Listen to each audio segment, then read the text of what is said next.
Hello.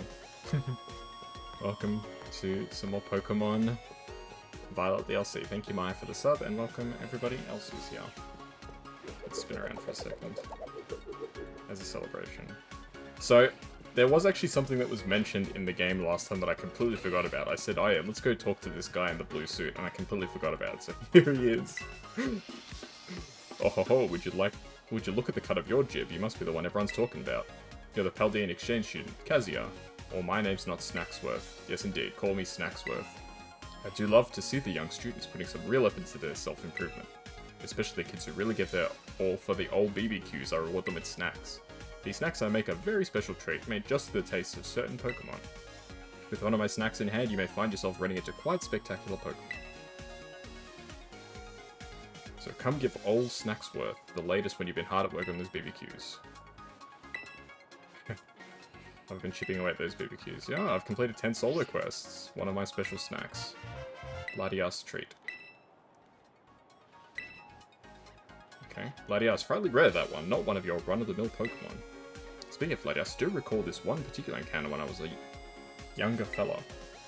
I was enjoying a spot of backstroke in the sea of the south of Paldea at the time. I'd been going on for a good while, so I'd come out to feel a bit tuckered out and in need of a rest. Came ashore to rest on the sand in the shadow of some cliffs. When you won't believe it, there's Latias, just right there before me. Our eyes met and it gave me a jolly smile, then it flew off again out of sight. It loves that snacky up there, so you might just have a shot at meeting it too. If you run into old Latias, you be sure to give it my best. Yeah, so this guy gives you your items that let you encounter legendaries, and I completely forgot about him last time, so we'll probably be talking to him for a while, getting all of the the candies. Now, let's see if you've been chipping out those BBQs. Completed 20 solo quests. I'd say you've earned yourself one of my special snacks. Moltres. Moltres. That there's a Moltres treat. You know Moltres, frightfully rare that one, not your run-of-the-mill Pokemon. Speaking of Moltres, I do recall this one particular encounter when I was a younger fella. I was off doing a spot of rock climbing over in western Paldea at the time, but the weather sure was something that day. Sandstorms were kicking up the whole desert, my mouth was as sandy as the ground. I was ready to call it quits when... Moltres appeared in a blaze of glory, so strong you could see it through the blowing sands. I don't know if it meant to cheer me on, but it certainly did, and I completed my climb that day. It loves that snack, so you might just have a shot at meeting it. Yeah, so... I think I've probably done enough of the quests to be able to get a lot of these, so like I said, we'll be here for a little while.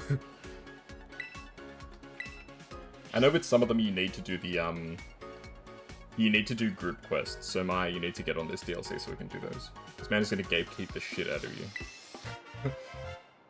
Lunala. Ooh, Lunala's not bad. Alright, I'll skip the generic dialogue and I'll just get to his story. Yes. I was on a fine sandy beach in Paldea, gazing out at the sun as it set into the sea. Looking at the sun really reminds you just how you are as one person, you know. Now, Maya's not able to play right now, virtual. She's going out. I meant, like, off-stream or something. I'll just be doing solo quests today, and then, shiny hunts. I'm not doing group quests on stream today. Maya's not available, unfortunately. Sad. I was getting all sentimental as I watched the light slipping away. It hadn't yet disappeared when suddenly this great crescent moon bloomed before my eyes. It was only there for an instant, so it was hard to get a good look. But I'm sure that silhouette belonged to Lunala, or my name's not Snacksworth. It loves its snacks, so you just might have a shot. Surely I've done, like, enough to get, like, almost all of these. So I've done a lot of solo quests. Spectria. Ugh. I'm not a fan of Spectria, Glastria, or, Calyrex, almost forgot its name. I was off hiking among Paldea's peaks for a bit of fun, mountain climbing being a bit of a hobby. I was taking my sweet time meandering up some mountain paths dotted sparsely with trees. I came upon this old ruin on the path, covered in vines, and I thought to myself, now doesn't that seem as good a place as any to take a rest? I had no sooner drawn close for a look, than this black shadow of a Pokemon appeared. Spectria had been sleeping inside. It popped its long face out and scared the spirit out of me. I almost read that it scared the shit out of me. It loves the snacky apple there. Yeah.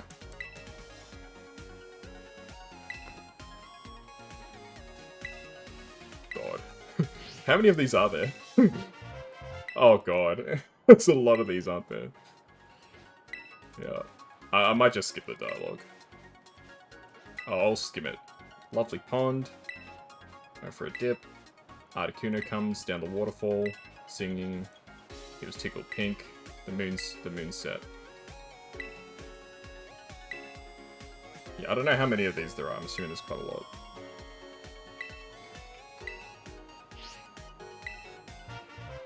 Lugia. I like Lugia. Yeah, unfortunately these ones are shiny locked. I've heard that the legendaries are all shiny locked, which is really disappointing.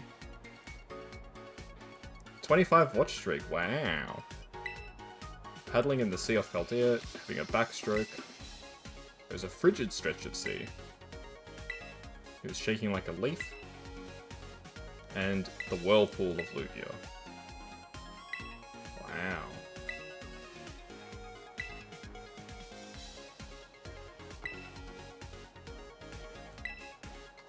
Oh my god. Someone else gonna join for the challenges? No, they're not. I said I was gonna wait for you.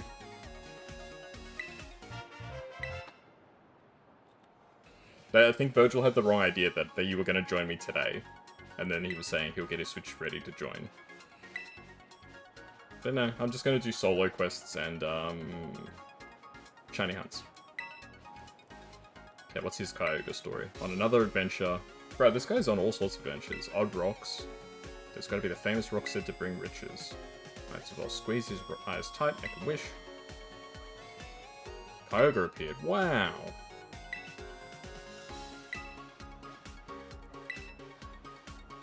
Oh my god.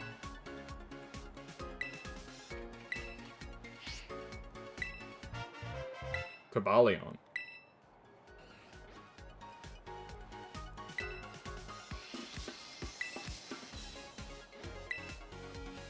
It's an adventure when Cobalion pranced down from a cliff. He was flummoxed. Cobalion started to stroll away and it led to a waterfall. It was in the bamboo grove. Yes. So we need to help. We need to get you along with these. With your playthrough, Maya. Yes, I'll send you some strong Pokemon next time. Yes, yes, yes. Actually, I think you have to complete the first DLC before you can do this one, but I'm not sure. 90 solo quests. Wow. Terrakion, okay.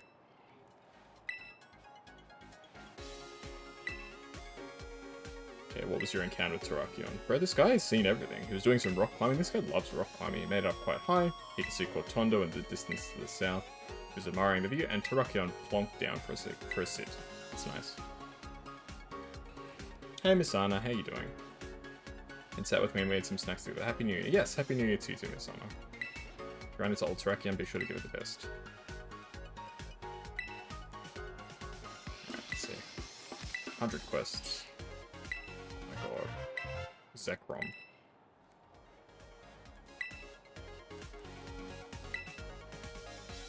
What you hunting today? Not sure. I'm just grabbing these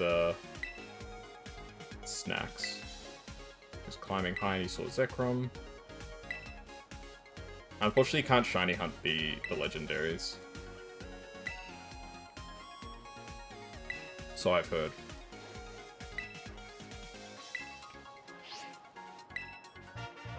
Virizion. I don't know about Virizion. Virizion was resting among the trees while he was on an adventure. So it's in the painted forest area. Virizion didn't run off, just gave him a curious look. He told it his adventures, and it listened. That's nice.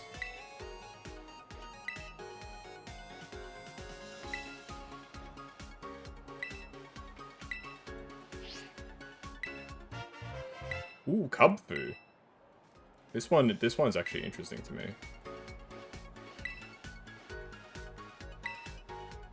Cubfu was training. Yeah, well that's what it asked. Hard at work training, are you? The two of us got on like a house on fire. Trained for some time since it seemed to be itching to move on.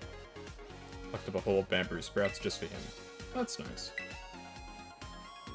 Yeah, Cubfu is a very cute Pokemon. It's also very rare. It's only been, well, same as Spectria, Glastria, Calyrex. It's just been in one game before this. 130 solo quests, wow. Zapdos. We've got to be running out of Pokemon, I think, because we've gotten the 3 Swords of Justice, we've gotten the 3 birds, and the rest have been one-off legendaries. The tippy top of a lighthouse, and he was taking the view, and Zapdos. I don't know how this guy has seen, like, every legendary Pokemon.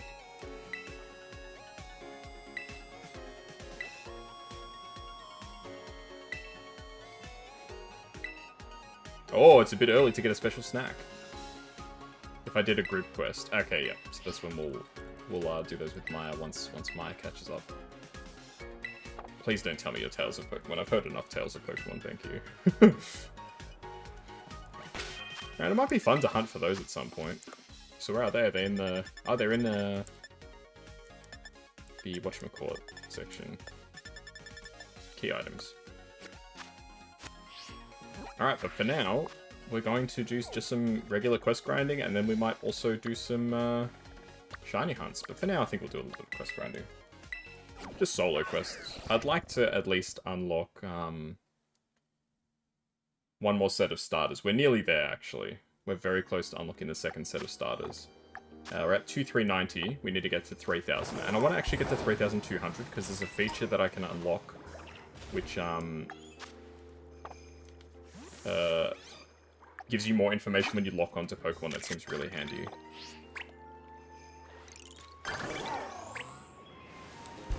That's a normal type Pokemon. Who's normal?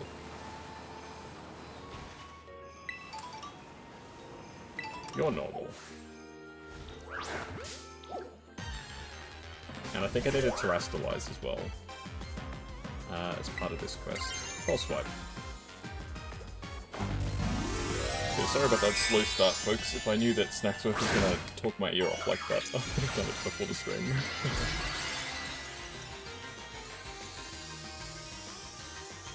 I did do a special quest, not a group quest, one of the ones where it's like, when you complete 10 quests off stream. It was to hatch an egg. I just bred an egg quickly and just hatched it off stream. So I was like, there's no point doing that on stream, I'll just do it quickly off stream before the stream. I hatched a Charmander, it wasn't shiny though. Sad.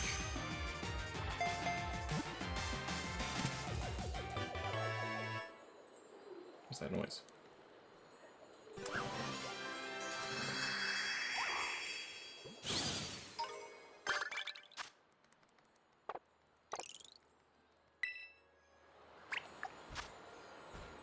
I have to defeat a wild Pokemon, Brett.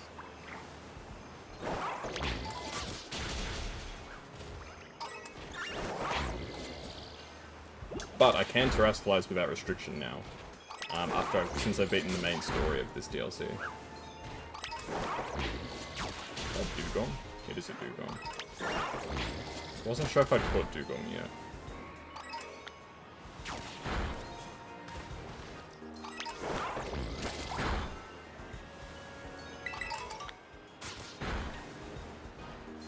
First goal of the stream is to get up to 3200 BP, unlock a new set of starters to catch that group of starters, and then we'll get into some shiny hunts, I think. Not going to be an exceptionally long stream today, I don't think.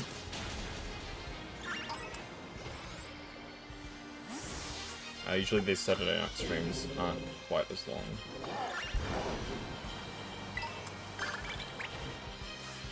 Battle a wild Terra Pokemon, we can do that. There's one.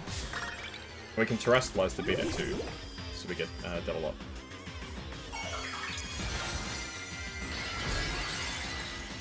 Is it fairy type? I think this is fairy type, right? The heart.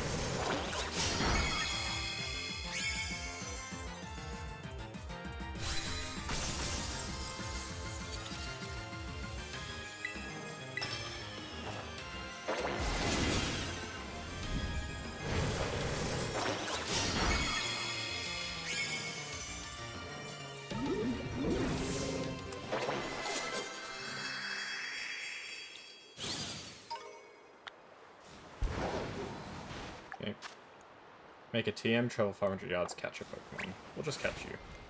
Enjoy being caught. The big issue with these catch Pokemon quests is it's filling up my boxes. I didn't actually have that much box space left. I've only got like 2 or 3 spare boxes. And they're all being taken up by repeat Pokemon. Not good.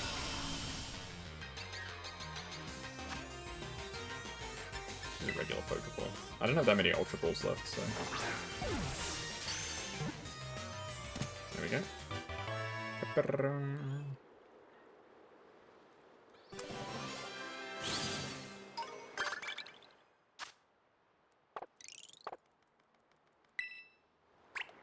Pick items up off the ground 10 times, that's easy enough.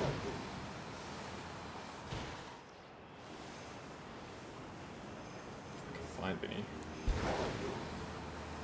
We'll try inside the cave.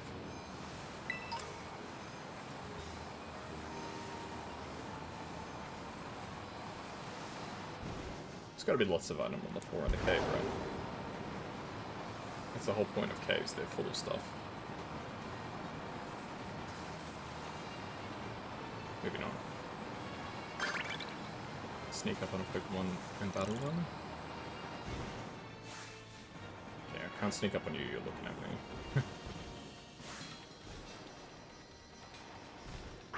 There we go, successful sneak attack.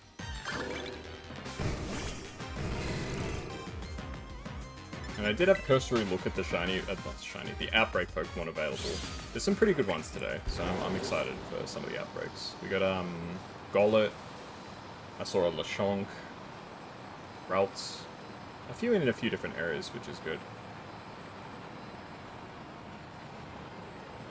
So I'm very much looking forward to encountering some of these bad boys.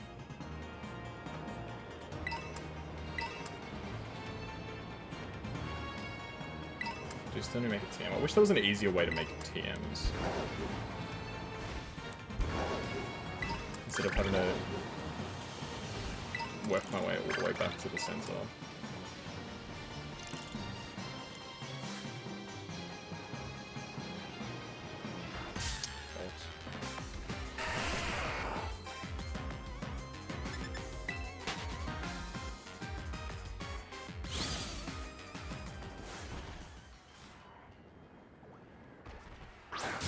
There we go, sneak attack.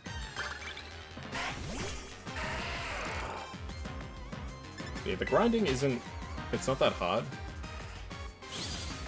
It's not that bad. It's a little time consuming, but at least it's active grinding, right? Like, it's not like grinding Outbreaks, which can be kind of annoying because, you know, it's very mindless and you sort of lose concentration.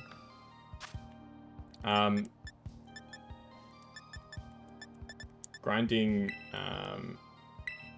these quests, you do have to think a little bit, which is... it's good. It's a good change of pace. And it's not hard. None of them are ever difficult. Okay, travel yards. Take a photo of a Pokemon in flight. Does Magnemite count as in flight? It should, right? It's quite literally flying.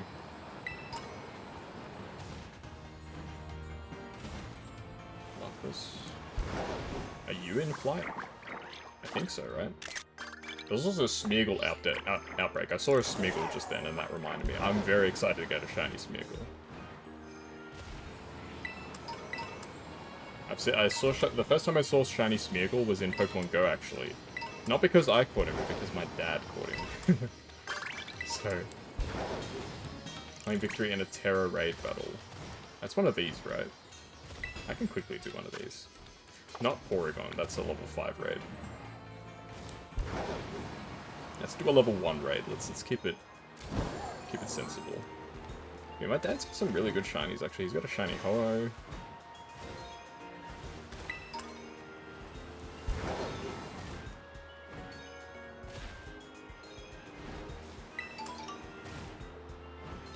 Got all sorts of cool stuff. He doesn't have as many shinies as me, but then again, the only Pokemon game he's ever played is Pokemon Go, so, you know, pretty good effort, I'd say. Dodrio. Yeah, sure, we'll battle Dojo. Let's just use Iron Hands. Iron Hands is just the classic raid Pokemon. I feel like Iron Hands is good in like probably at least like 70% of raids. The Belly Drum plus just high power hit combo is just really strong.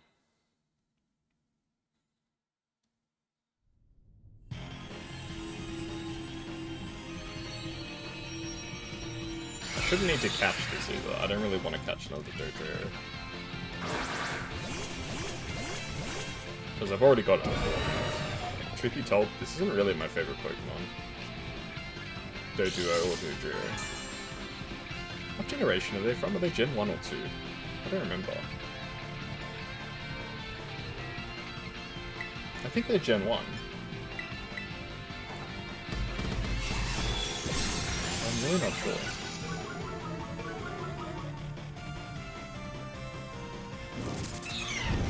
Dojo, yeah. It is Gen 1, okay. For some reason I had it in my head that Doduo was Gen 1, and then they added Dojo later, but there you go. Thank you, Maya. Because I remember that Doduo is in Gen 1. I remember seeing him run around when I was playing Pokemon Let's Go. You're welcome. Maya's the Gen 1 queen. Knows everything about Gen 1.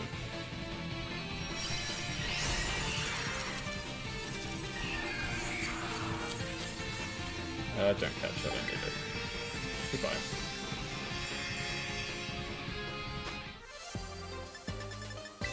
Okay, hopefully that counted.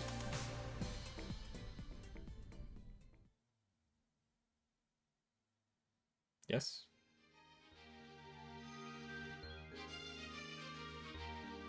Liking Gen 1 just means I'm a boomer.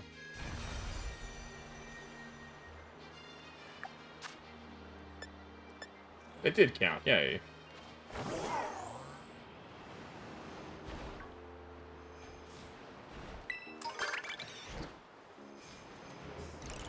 Catch one Pokemon. What do I do? Defeat 10 using auto battle. I don't want to work on the outbreaks yet because I want to get that upgrade. The upgrade seems really handy. It lets you, when you lock onto the Pokemon, so when you do this, it gives you more information. So it tells you if the Pokemon is male or female. It tells you if the Pokemon has a mark, which is really cool.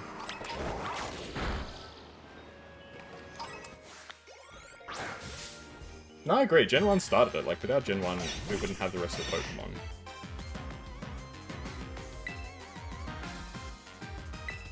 You are right. Without Gen 1, we would have nothing. We'd all be playing Street Fighter instead or something. Probably not. I'm not really a fan of fighting games. Did I really get frozen? Yes, I did.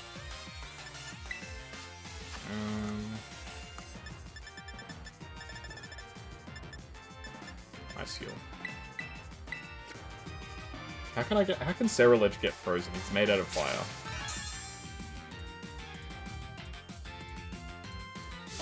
How cold was that? What's the freezing point of fire? Does anybody know? How many times am I gonna miss? Like, I know that it's snowing, so my accuracy goes down against ice types, but come on.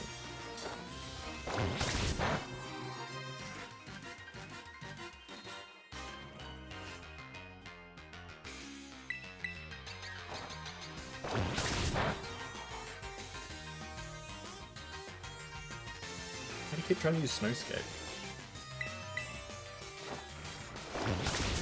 Doesn't do anything when it's already snowing, bro.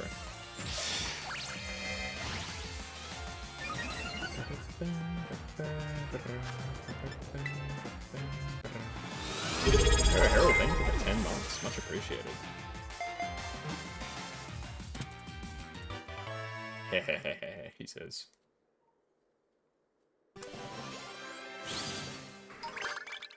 Almost 1 year, Harold. That's crazy. 1 year of being a subscriber to the greatest channel on Twitch. Clearly. There is no freezing point for fire. That makes sense. I was just curious if there was such a thing.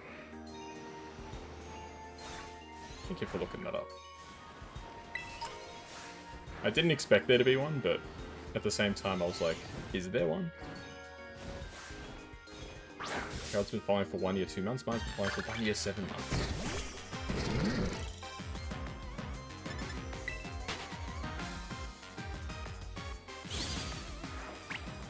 I'm pretty sure Maya is the longest following active viewer.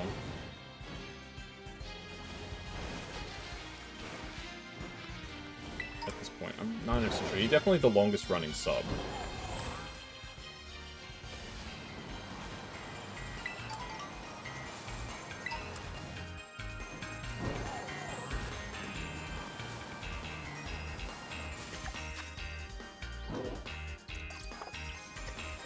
Yeah, 14 months running. That's got to be the most.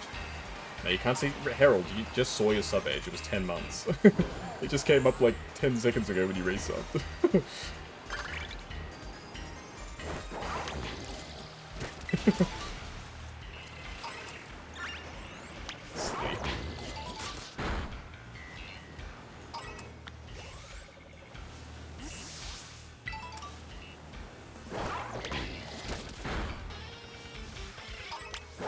I want to get up to 3,200 points. I think it's 3,200.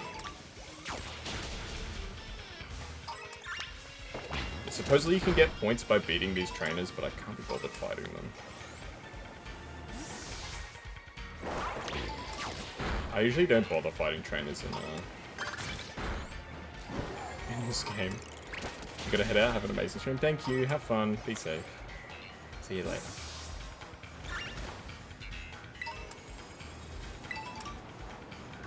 You downloaded Lethal Company, I'm guessing? It's lagging so bad it's not compatible, you need to buy a new PC. Do like a GoFundMe. If you make a GoFundMe, I will see you later, B. Yeah, see ya. See ya, B.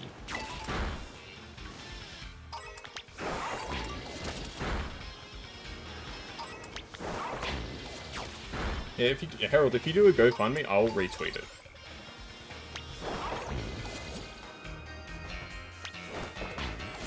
You're just safe? That's respectable too.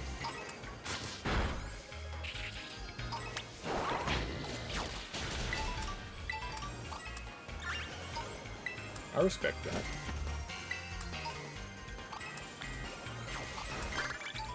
You don't know how to do that, you don't like that idea? That's fair enough. I don't blame you. Take a photo of a Pokemon in flight. I don't know where I find a Pokemon in flight.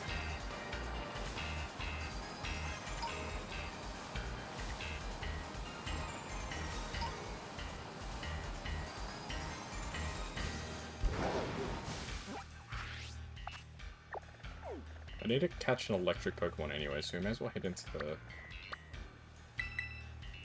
ice caves, right? Because there's Magnemites in there. You downloaded Don't Starve and immediately also downloaded mods. How does that game run? That game should run fine on even a crappy computer, right? Because it's very basic. I am kind of surprised that Lethal Company doesn't run well, because Lethal Company is like... It's not like a particularly advanced game either.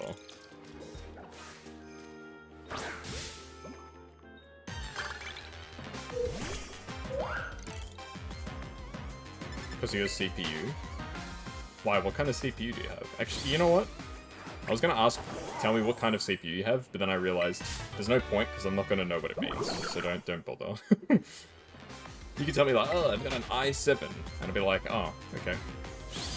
I don't know what that means. So you can tell me all about your technical specs, but it's not gonna mean a difference to me. You may as well be speaking Portuguese.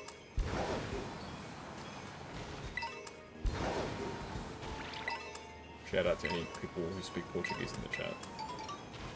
You're just gonna tell me anyway? Fair enough. I know that the lower the number, it's worse, basically. So, if you tell me like it's an I2 or something, I'll be like, okay, that's bad.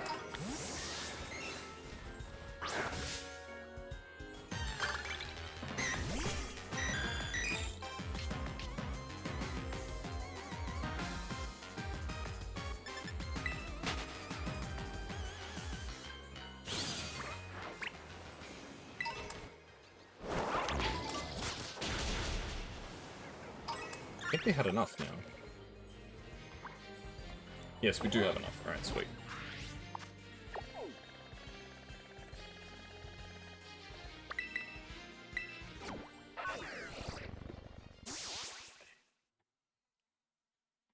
Well, if you get a better PC, maybe we could do a Lethal Company lobby herald on stream. Me, you, Maya, whoever else. That'd be fun, wouldn't it?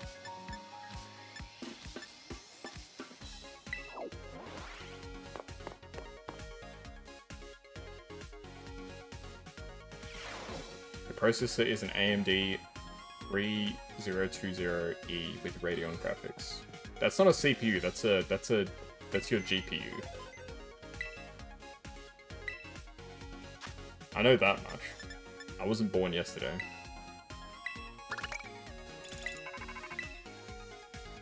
Okay. So I've got a new lock-on feature. Now see more details. That's awesome.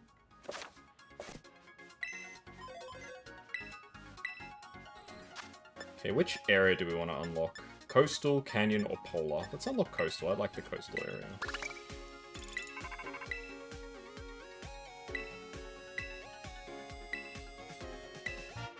Including Wild Grookey. Oh. Okay, now we need to head to the coastal area. And there should be some starters running around. That's pretty nifty, as they say. Yeah, that's your GPU. Not your CPU.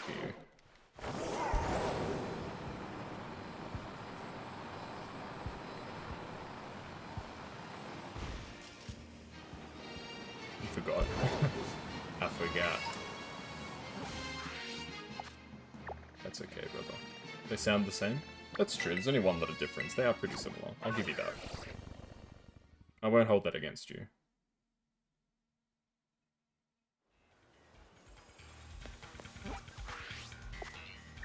Okay, so we're looking for the starters that we've now unlocked. So Grookey is somewhere around here.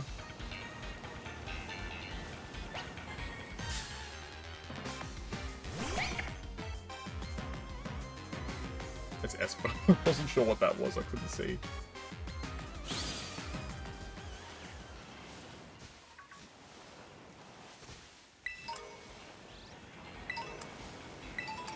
Okay, so we're on the hunt for the starters in this area. That is a slug.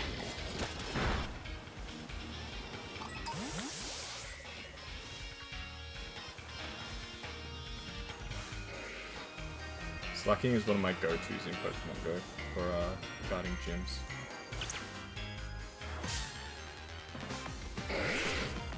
That is your CPU? That doesn't sound like a CPU, but I'll take your word for it.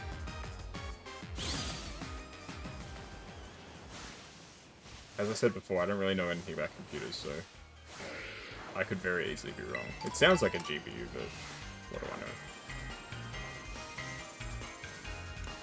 There's Grookey. Alright, who's attacking? Even Vigoroth.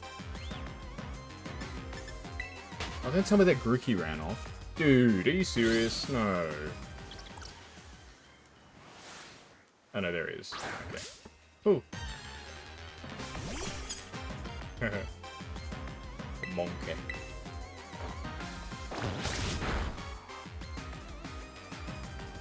Do you have a laptop or a PC?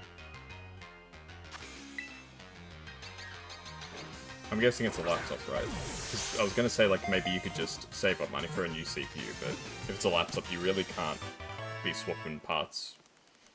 Not easily, anyway. It's a laptop, yeah. They're not really... Most laptops aren't really designed for you to swap parts in and out. Grookey, the chimp Pokemon. As Grookey strikes everything in its sight with its stick, it has more and more fun, and its rhythm becomes livelier. You're planning to buy a PC? That's good. Good on you.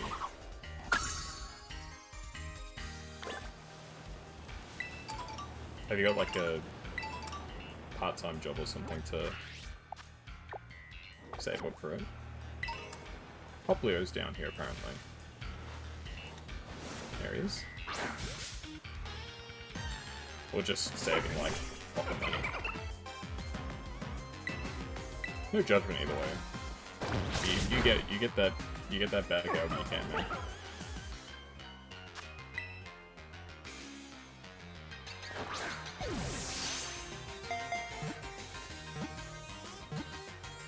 Nice. You'll send it on Discord. Okay. Poplio, the sea lion Pokemon. The balloons it inflates with its nose grow larger and larger as it practices day by day. It inflates balloons through its nose?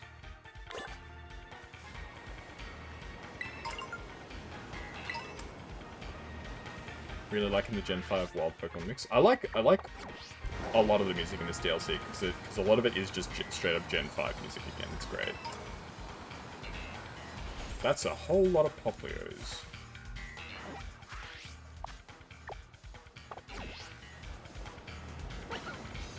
I actually bred for a shiny Poplio in Pokemon Sword. It's still just in that game. I've never moved it.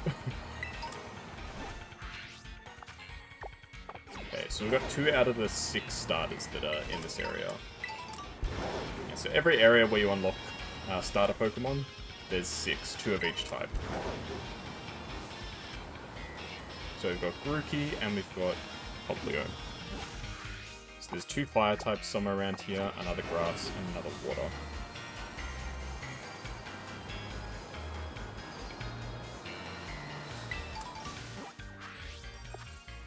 Cool Chikorita's around here. Chikorita.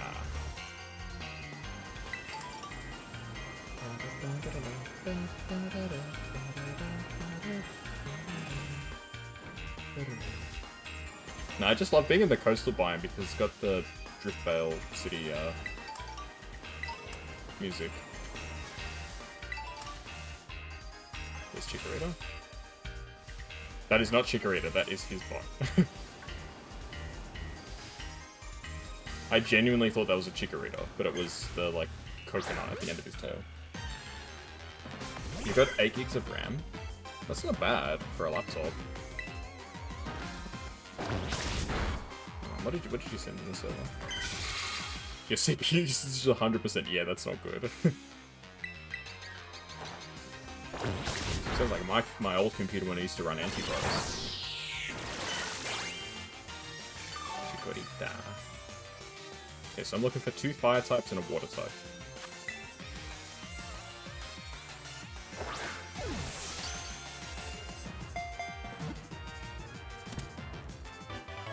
We can quickly grind these up as well. Once we've caught them all. Just pop in the party and use candies.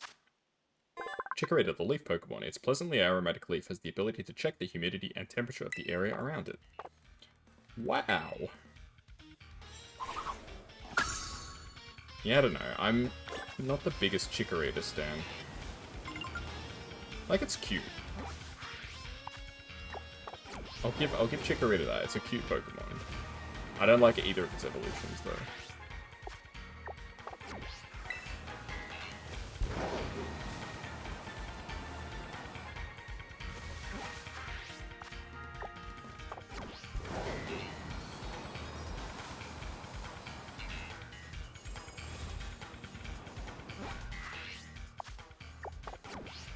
So pretty much just checking the map to see if there's any starters in the area.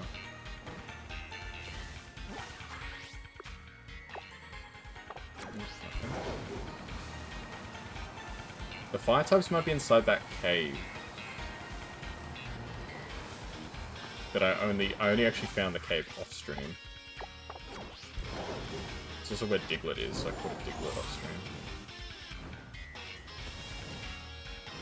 When I was hatching my egg.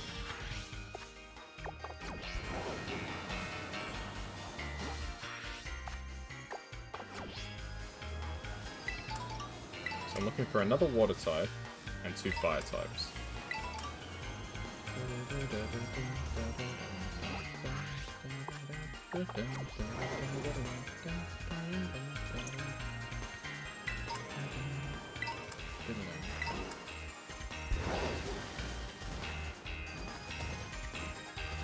Hey, Froakie! So I've already got a Froakie because I hatched it at some point. I think I was when I was mucking around with eggs. And I hatched a few Froakies. So that's the last water types, there's just the 2 fire types, which I think are inside that cave. If I can remember where the cave entrance was.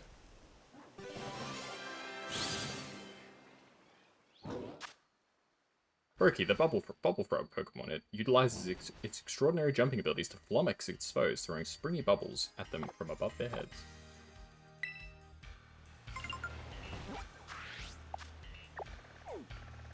It's like, around here.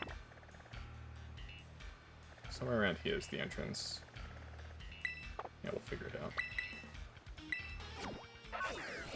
Okay, Harold, do a GoFundMe. Do a GoFundMe and I'll retweet it for you.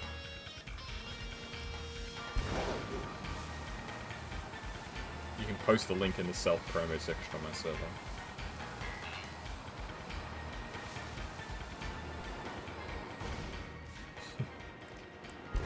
I know, you probably don't want to feel like you owe anybody for it. You want to get it with your own money, and that's fair enough, I respect that. Did I really just fall all the way down that cliff? Because I knew more was up there.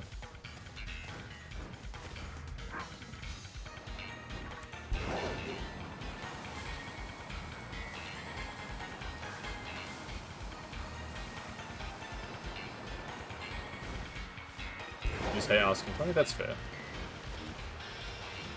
You do have to learn to ask for money at some point, like, you know, if your boss says, hey, do you want to get paid for this? You can, and you just say, nah, I'm good, I don't like asking for money. It's not going to end up well for you, that's all I'll say. There we go, here's the entrance. I knew there was somewhere around here. You'll do that? Good on ya. Oh, Bulbasaur's apparently around here. Bulbasaur? So there's an extra grass type out here, I guess. Is Bulbasaur inside the cave?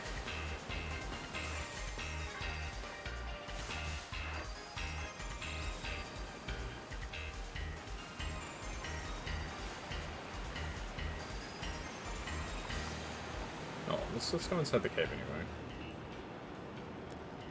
Diglett.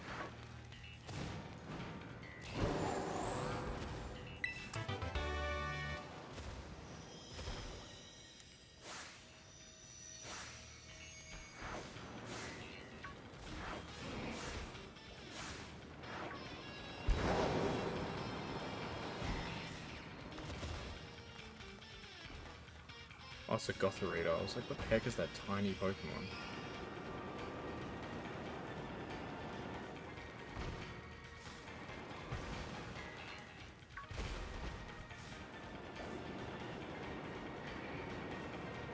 Mudkip! Wait, so there's no fire types in this area?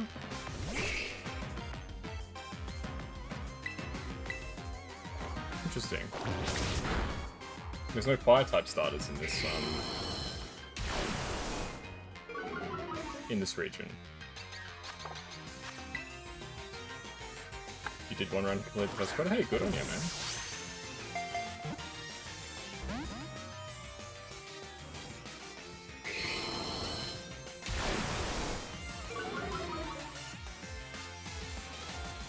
You got too scared. Fair enough.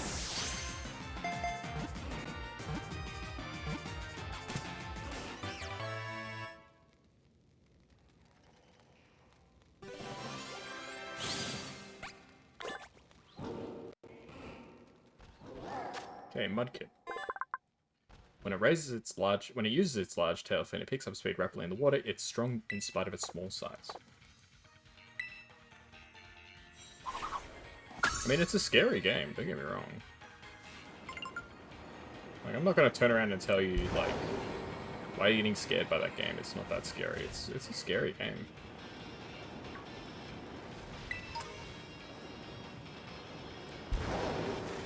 Especially when you're just, like, hanging out and then the freaking oil head light comes out.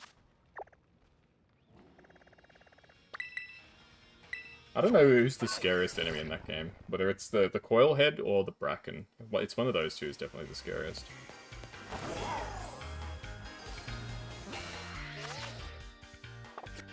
My favorite discourse to come out of that game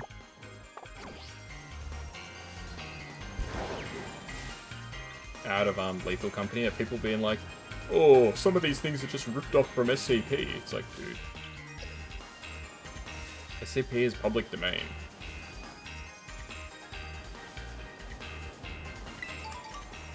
Like, people are like, oh, the bracken is the same as SCP-173. So it's like, I mean, kinda, but SCP-173 is also just based on,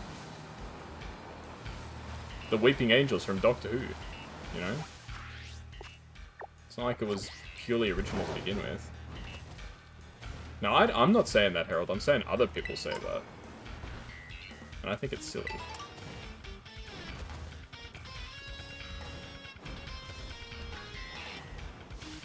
Okay, we're looking for a Bulbasaur right now. Okay, Bulbasaur's apparently around here.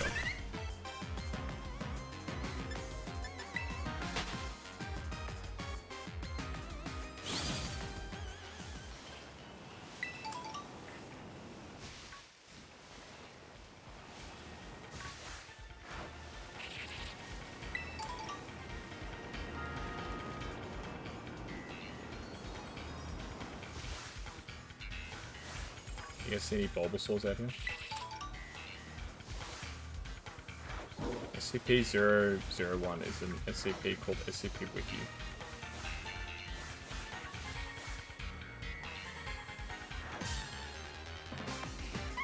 What is that thing next to its name tag, man? Does this mean this is a Pokemon with a mark? It had like a badge next to its name. I mean, I guess we'll catch it and find out, because I'm kind of curious.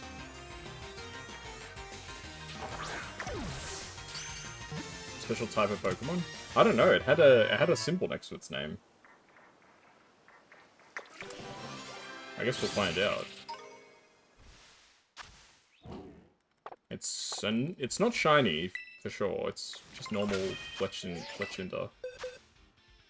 Does it have, like, really good IVs or something? No? Change markings? No, that's not the right markings. Oh, it's the sleepy. Sleepy time. Okay, fair enough. It's kind of useless, but it's also kind of cute.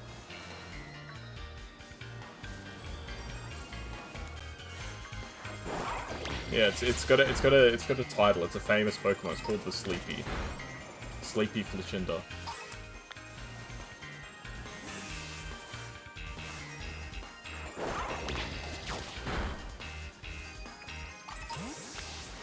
Well, I mean, it's nice that we've got the ability to see if Pokemon have marks. I've never really been one to hunt for marked Pokemon.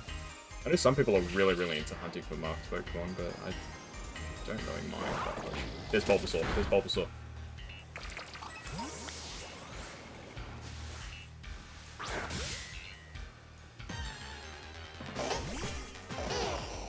I like Bulbasaur. I think, overall, there's probably other...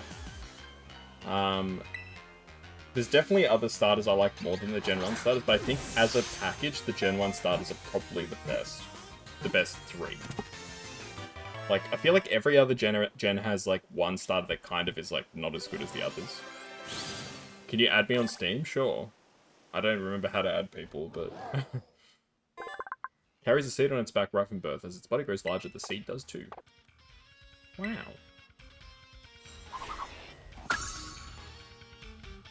You're more than welcome to add me if you can figure out how.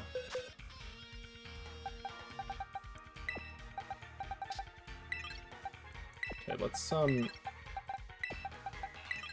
we'll evolve all of these, starters. Why not?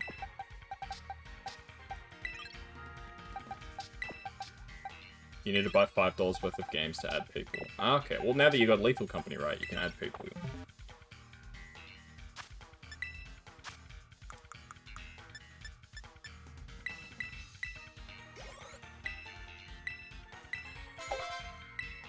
Okay, we're just gonna be grinding out some evolutions here, folks.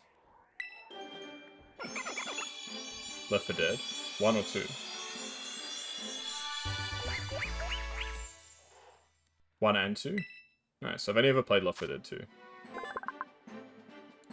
Brion, who cares deeply for its companions. When its trainer is feeling down, it performs a cheery dance to help. That's nice. Portal? Portal's fun.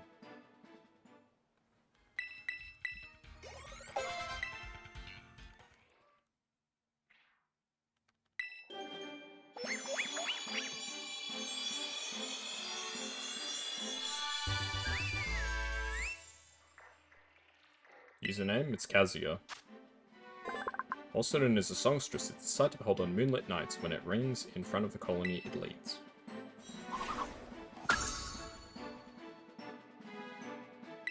Something moves Sparkling Aria, sure. Get rid of Misty Terrain. I don't really like the terrain moves. I never really found a use for terrain moves in this game. Ah shit, I used the candy on the wrong Pokemon. I've got plenty of candy, so it doesn't really matter.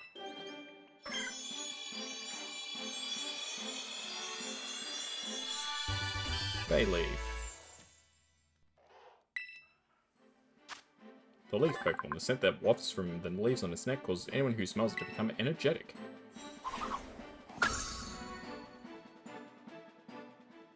Yeah, so we're just filling out the decks right now. Yeah, so some of these Pokemon we only have to evolve once. Like Froakie we only have to evolve once, because I've already got Greninja.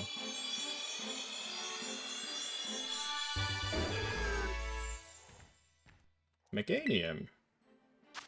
The herb Pokemon. Meganium's breath holds within it the power to revive grasses and plants that have been withered. Very nice. Petal Dance? No, you won't be needing Petal Dance. Okay, 2 candies for you. And we don't need to evolve him to Greninja, because we already have Greninja. This is Frogadier. The Bubble Frog Pokemon. The tips of its fingers and toes stick firmly to vertical surfaces. Frogadier can scale skyscrapers with ease. Yes. Yes, Harold. Oops. I accidentally still have Iron Hands in my party.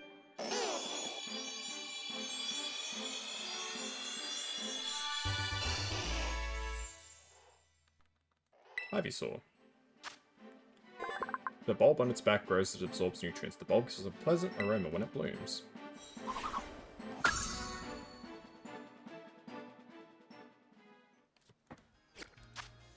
Yeah, I will stand by that statement that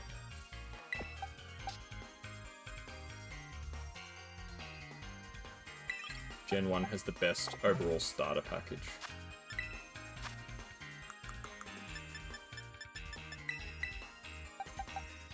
That head over there.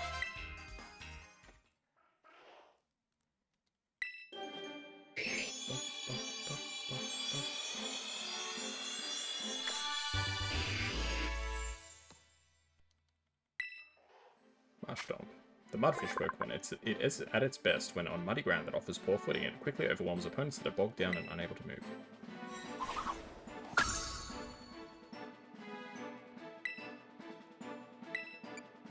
You don't need to learn Mudshot.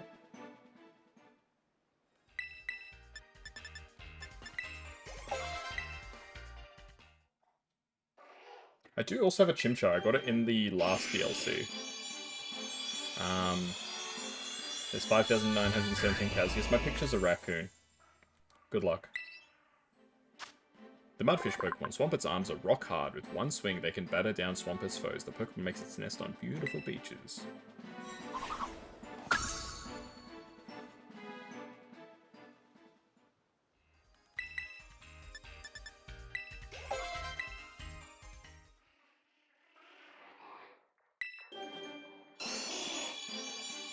Like, if you actually want to add me, just wait until after the stream. I can send you my, like, trainer code or whatever. I'm not doing it now, though. By spreading the broad petals of its flower and catching the sun rays, its body fills with power.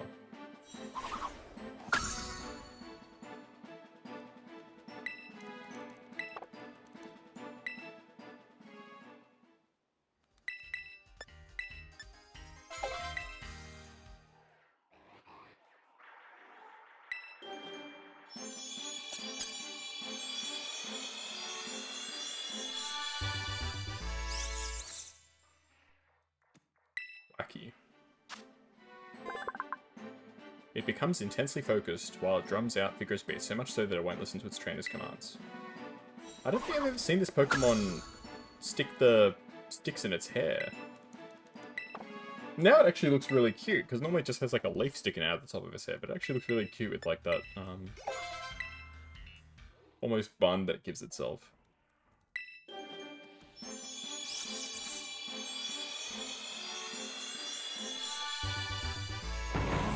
Rillaboom, who I really don't like. The Drummer Pokemon. When one Rillaboom challenges another to lead a troop, the drumming battle commences. The victor becomes the troop's new boss.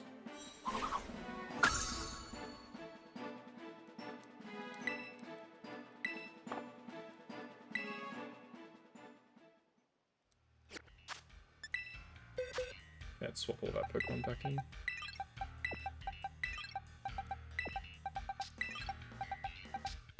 Thought that was its ear.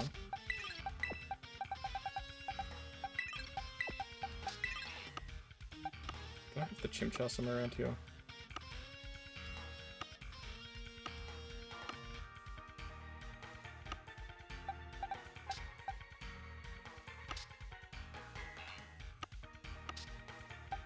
There's Chimchar. We may as well evolve Chimchar, right? Why not?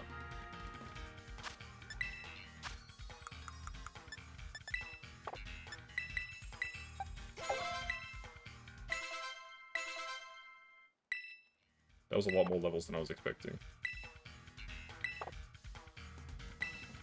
Don't worry about learning moves, brother. You're not going to need any of those moves.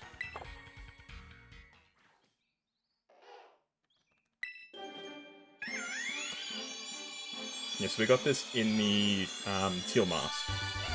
When you complete the Dex in the Teal Mask, which I did off stream with Maya. What's his name? Professor Jacques gives you an egg with a Sinnoh starter in it. One Phono, the playful Pokemon, a bigger fire on its tail and a brighter blue pattern on its face means it holds a higher ranking in its troop.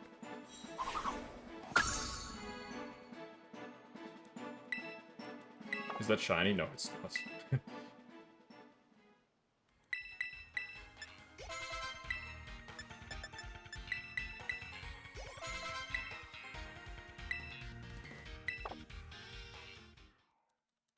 Believe me, if it was shiny, I would have mentioned it. I'd be like, oh, yo, it's a shiny!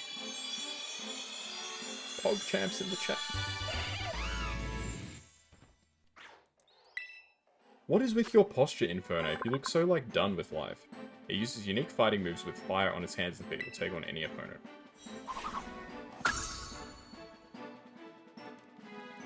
You don't need close combat, brother. You're not going to be seeing a battle. Full stop. Okay, that was some awesome Dex progress.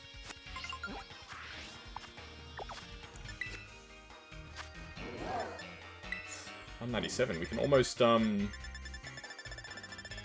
almost got enough Pokemon in our Dex to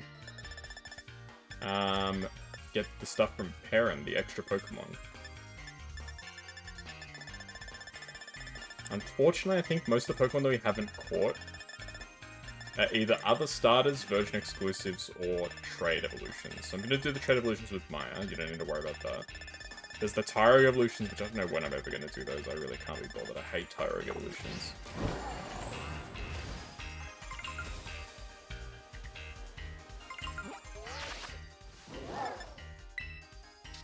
Let's get some rewards. Moonball.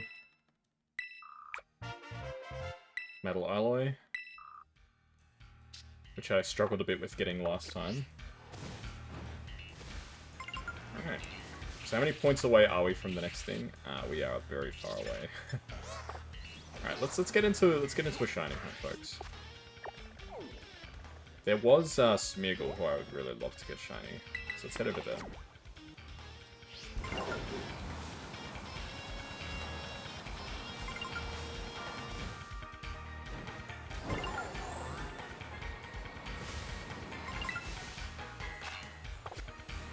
I think the big mistake that I'm making with these Blueberry quests is I don't ever reset them because I feel like it's not worth it to reset.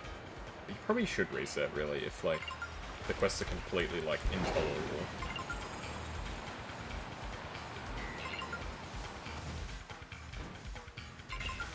Or very bothersome. You should just reset them, really.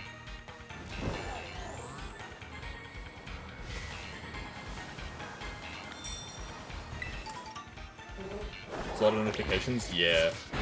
It's a consequence of the way that I did that, because I did them all at once, and I didn't actually check the Pokédex. It kept telling me that I had a new reward available.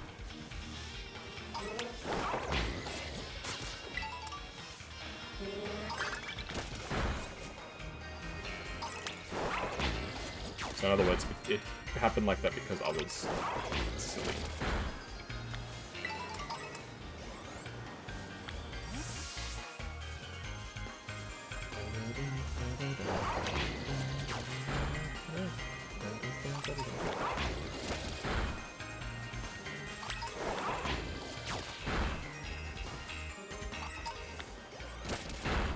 Maybe we should battle Metalwitter.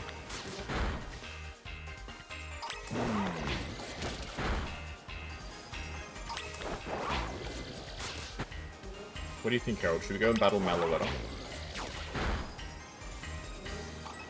It's a very rare Pokemon. Yes. Alright.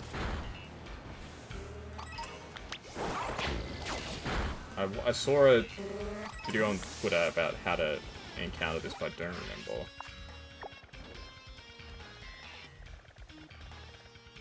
There's like a specific area you have to go to. I don't remember what the area is. Let's have a look.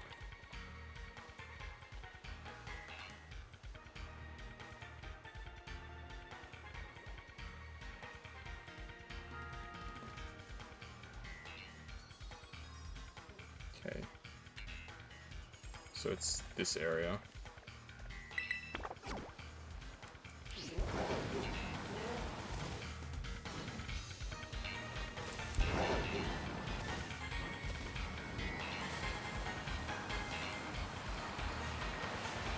Unfortunately, I believe this is also shiny locked. Not that I would want to soft reset for this, because it would be a pain in the butt. I don't really do soft reset shiny hunts, I just can't bring myself to do them. Anybody who does do them, you have a lot more patience than me, I'll just say that.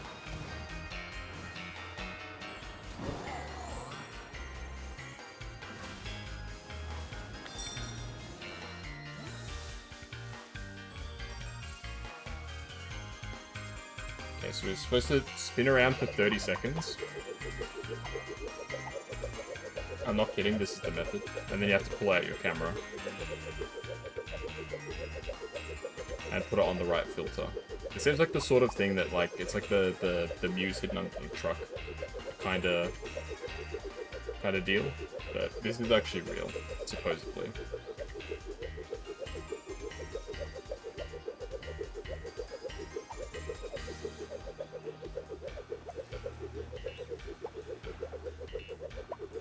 I'm pretty sure that the Twitch messages stay on the stream for about 20 seconds.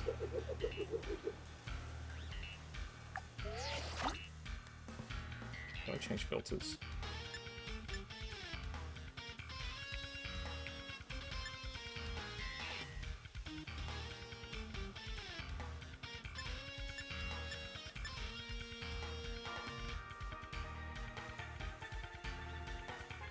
Yeah, I must not have spun for long enough. Sag.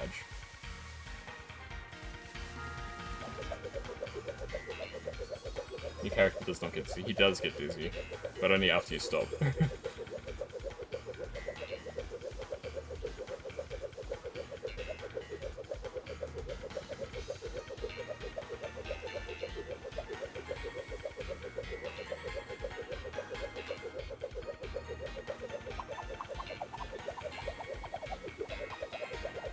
Turbo mode!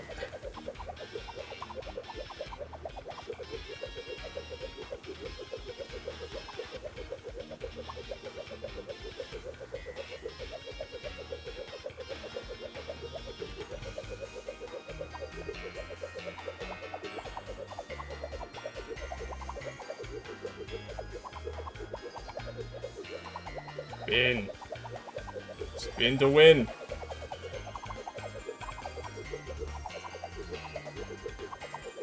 I don't think I did it long enough last time, so I'm gonna do it extra long. That's because I'm spinning faster.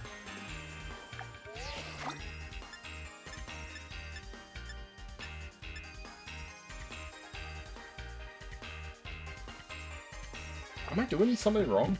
What am I doing wrong? I'm pretty sure it's the method, right? Have I not completed, like...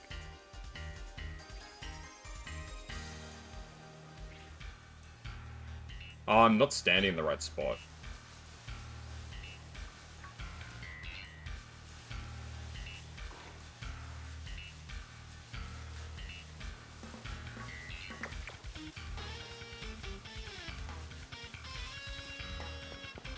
It's not just a matter of being in the right area, it has to be like the exact spot.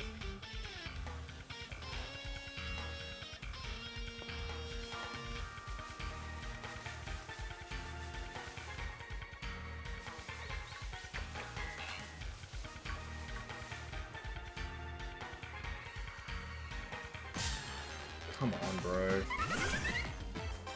Seriously. Just leave me alone, Fletchinda. I'm not in the mood, man.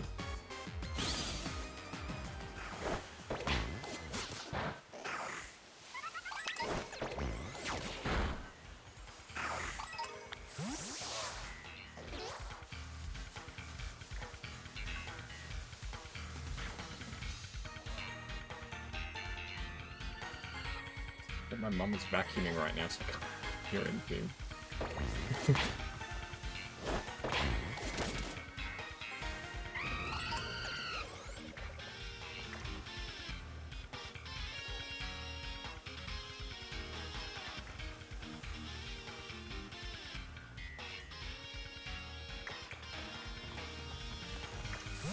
I'm just looking at the picture in this guide, because apparently I'm just too stupid to figure this out on my own.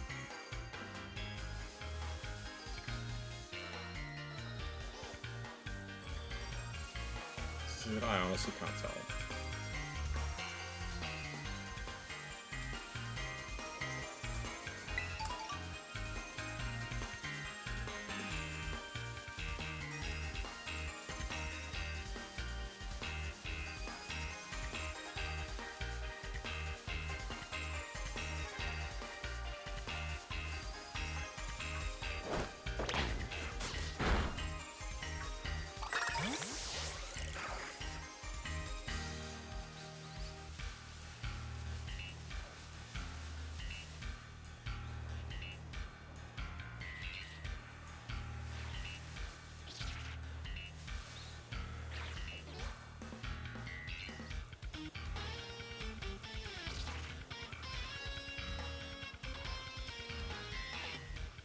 I honestly don't know whether I'm in the right spot.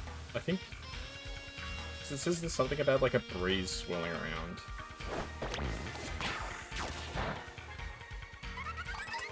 I don't know.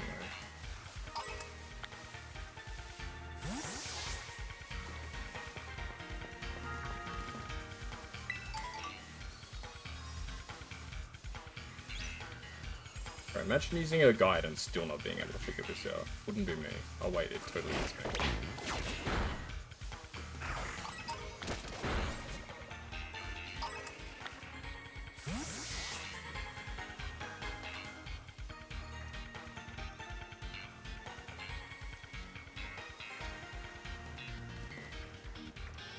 Maybe this is the right spot, I don't know.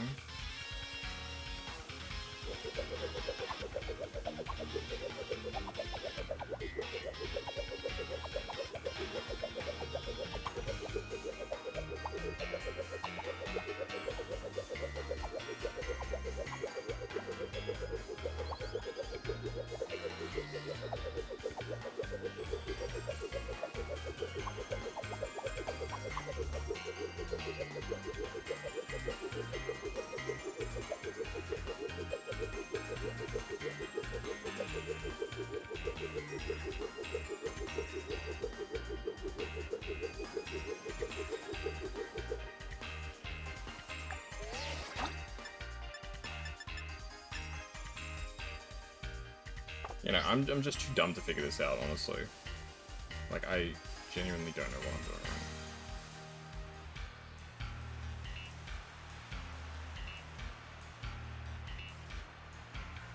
Okay, I can hear the wind now. I think this is the right spot.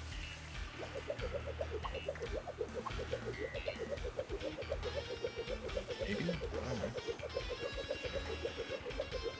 Does your hand hurt from spinning the joystick? No, this is nothing.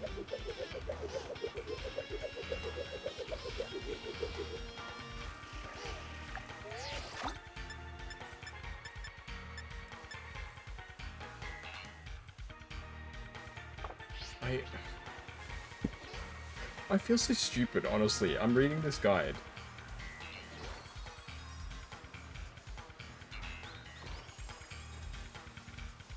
And I just don't know what I'm doing wrong.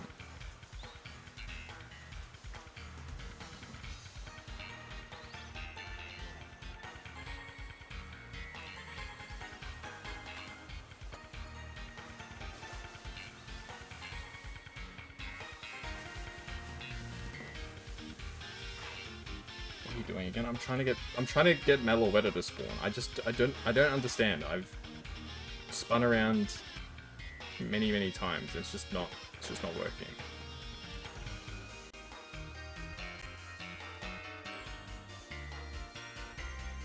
Okay, I'll watch A drive. This guy's very reliable. Okay, standing.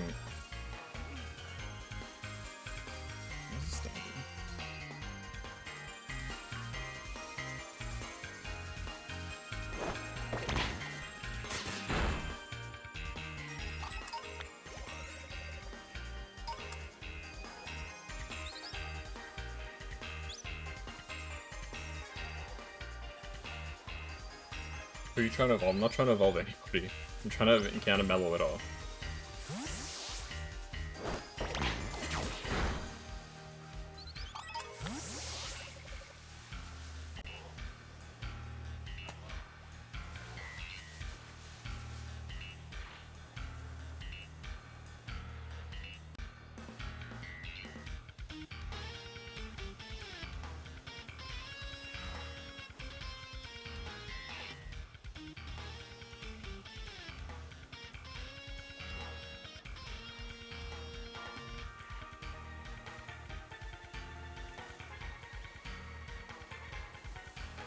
I swear, like, the video looks different to me.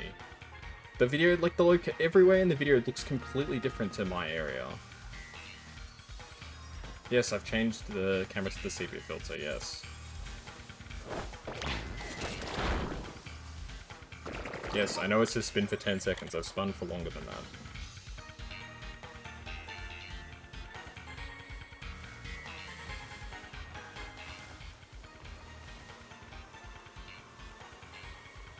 Okay, I think this is the spot. I swear, it looks different to how it looks in all of the images and videos that I was using as references.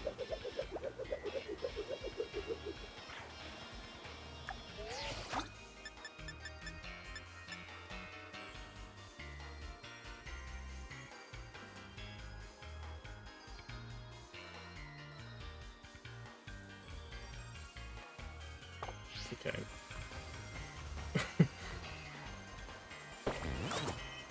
That time, I think I genuinely just didn't spin long enough.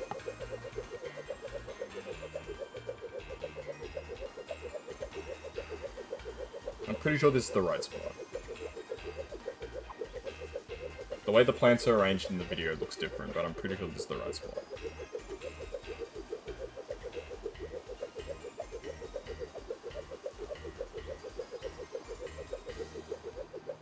I don't think I've ever felt like as befuddled by like a simple puzzle in a game before.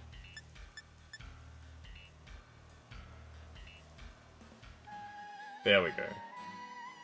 Alright, where is she? There she is.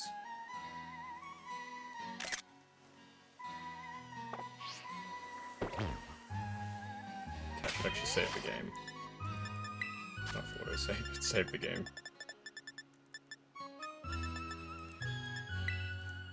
I don't want to knock out Mellow it after all that difficulty.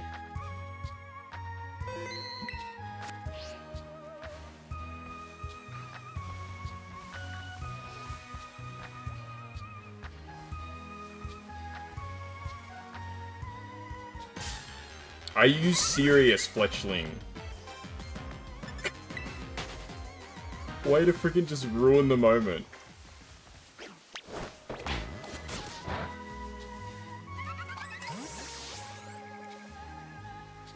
God, what a bozo, I swear to God.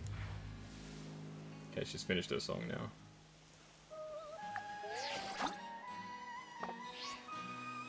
Wait, she's starting again? Oh, I have to press A, okay. Melot. It's a very rare Pokemon held.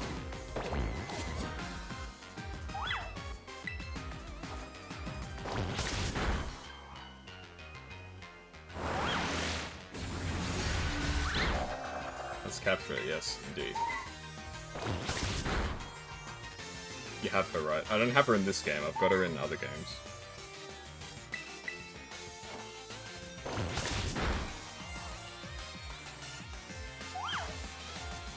I got her in Generation 5, which is where she's from originally.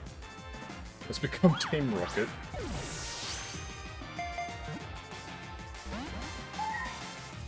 I wonder if you can get her alternate form.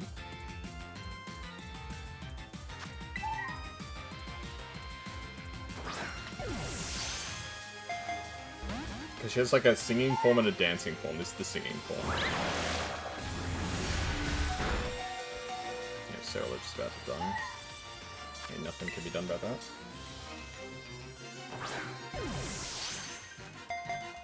Yep, this is gonna take a while. Have you guys brought some popcorn? Have you got timer balls? I got a few, I think. I've got enough Pokeballs. I'm sure it'll get caught eventually.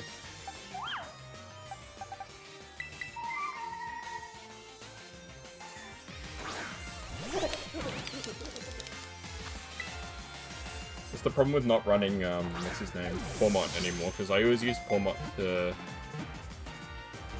paralyze with Nuzzle, but I stopped using him in my party. Is it a girl? I don't think it's got a gender. It's a legendary Pokemon, so no. It looks feminine, I guess.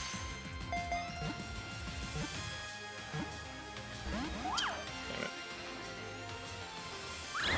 You know Pokemon with Hypnosaur paralysis? I do, but they're not in my party right now. I took them out because they were crap Pokemon. And I just never got around to adding them back. It's fine, I'm happy to sit here for 4 hours while I try and catch these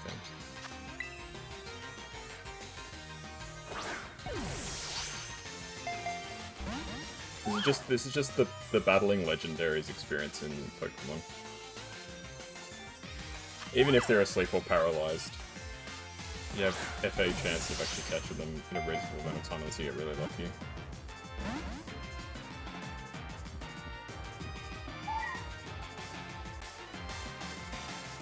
So can you False Swipe one more time? No, because Cerulege is dead. Either way, once it gets to a certain point, I don't think it makes a difference. Like, if it's got like 5 HP or 1 HP, I don't think it makes a difference in terms of the catch rate. Yeah, max reps, I'm sure I've got revives, but I can't be bothered using them. I may as well just keep throwing Pokeballs. It's a lot easier to just keep throwing Pokeballs than to switch items and stuff like that.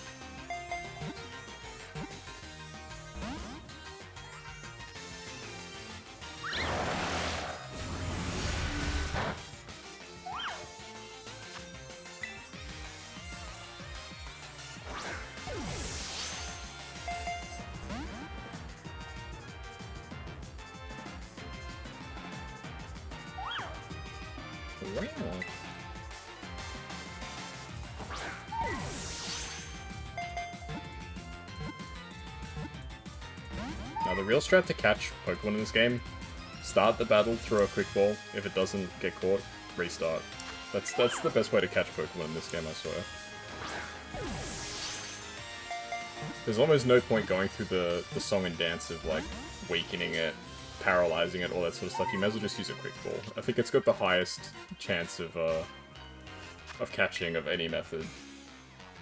Except for a Master Ball, I guess.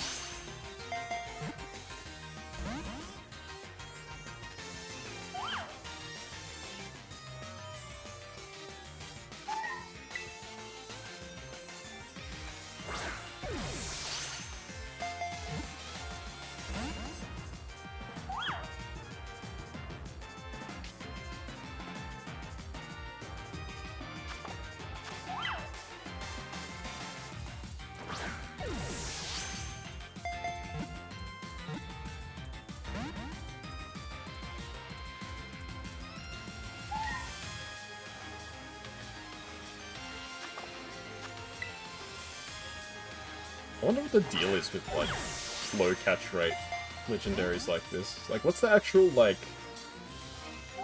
reasoning for it?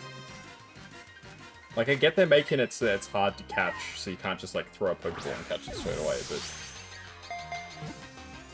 At a certain point, like, at this point, all it is it's just delaying the inevitable. Like, I'm going to catch it eventually. Whether I catch it this run or if it knocks itself out, you know, remains to be seen. But I am going to catch Meloetta. And I just wonder, like, why the catch rates on, like, so much stuff are just so low. It was the same when I was battling the, what are they called? The Loyal 3. I think I had to reset a couple times for two of them because they knocked themselves out with struggle. It's just like, why?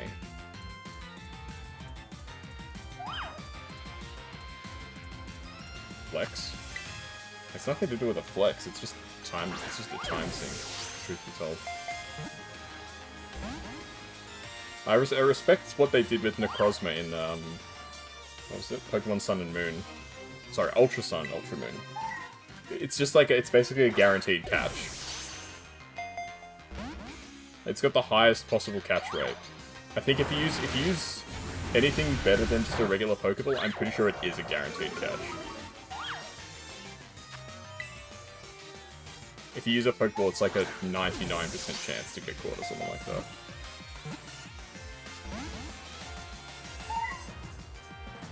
It's one of the stronger ones. I get that, but like at a certain point, like when it's down to 1 HP, and let's say it was asleep as well, which I haven't done, but like, it's just delaying the inevitable.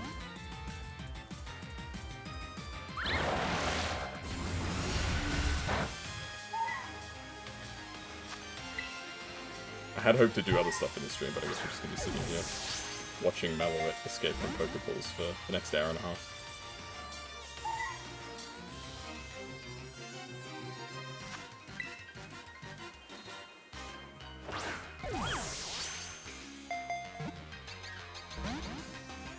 This is the Pokemon. I know, that's what I'm saying. I'm saying, does it need to be this way?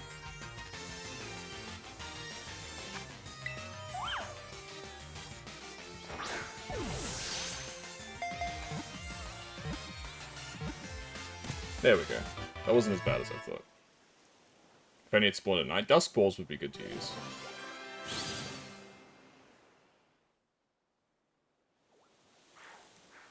No Pokedex entry? Damn. It's just in the game, I guess. It's got good stats. I guess, but I don't really know anything about IVs and EVs.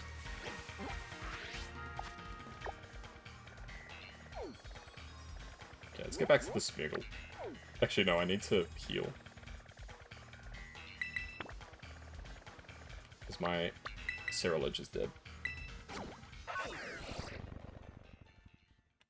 You can give me a crash course on what? On catch rates.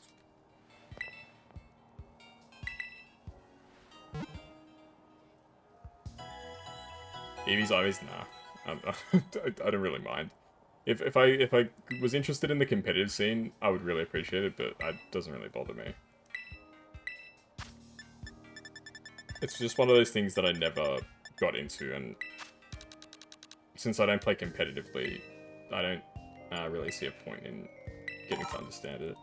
Because realistically, for me as a casual player, all that having Pokemon with good Eevees and Ivies does is it makes the game even easier.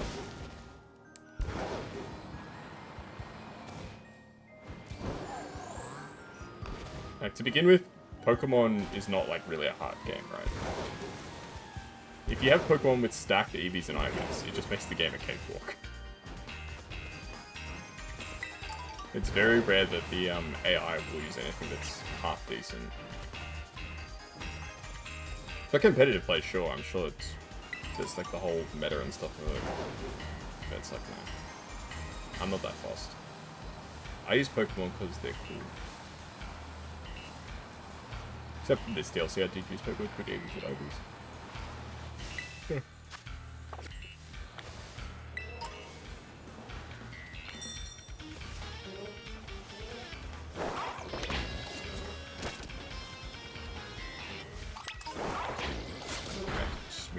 I'd really like a shiny Smeargle. Let's see how we go.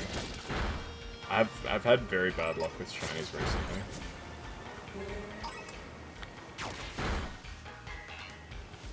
In the last 2 streams that I did, I probably did in total like 6 or 7 hours of shiny hunting, and I only got 2 shinies, and that was after I used the sandwich.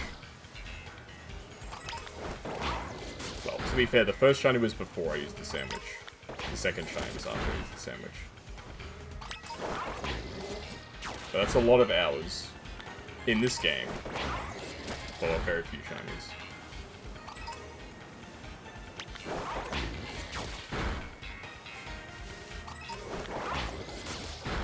Yeah, I don't really use sandwiches very often.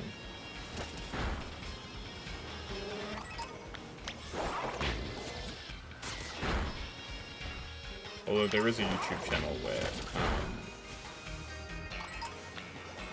very easy sandwich recipes are shown that give you exceptional chances of,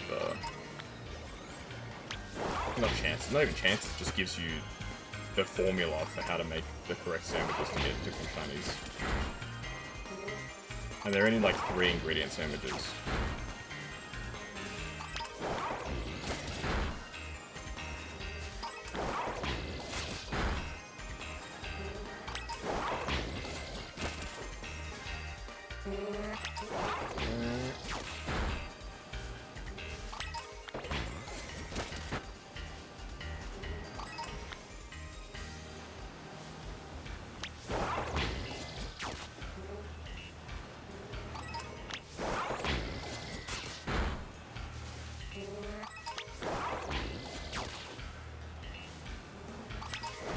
Chill.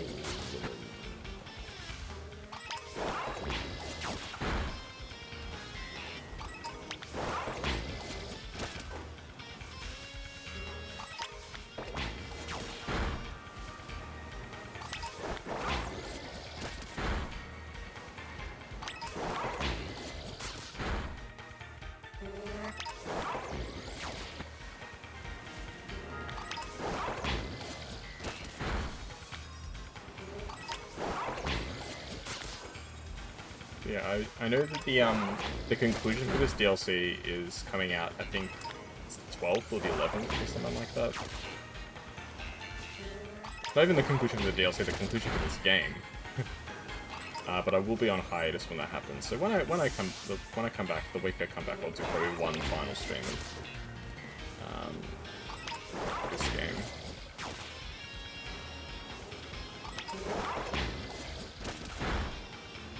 I don't know, we'll see. I'll definitely do at least one more stream to show off the ending and stuff like that. And maybe there might be some like shiny streams or 15 grinding streams or something like that. So we haven't even started with the gacha component.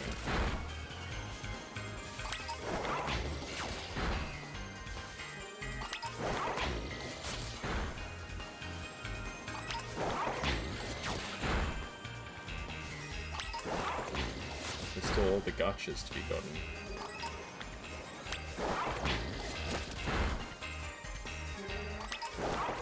Another little smeagles here. Yeah, these outbreaks are always a little sad, the ones where the featured Pokemon don't really spawn.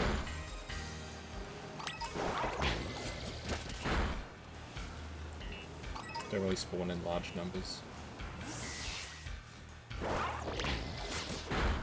It's a bit meh.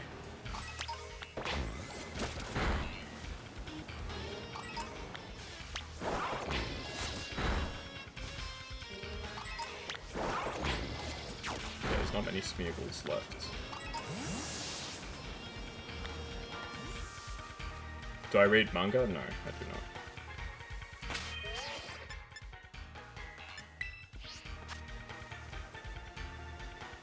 I've watched some animes for it. I've never read a manga.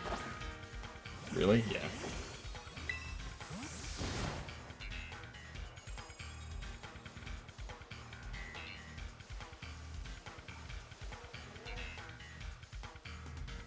Why do you have like one that you've been reading? What anime do you normally watch? Not really that much anymore.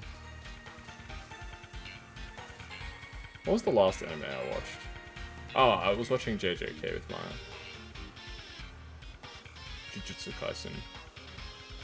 It was alright, it was pretty good. I think it really picks up in the second season from what I've heard.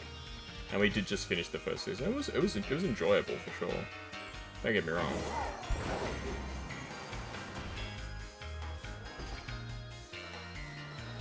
I had a good time watching it.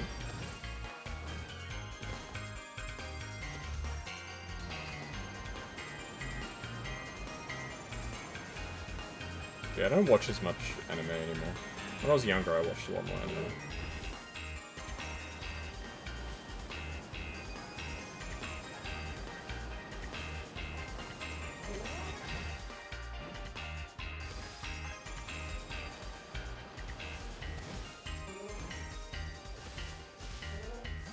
I feel like this is a good area to picnic reset.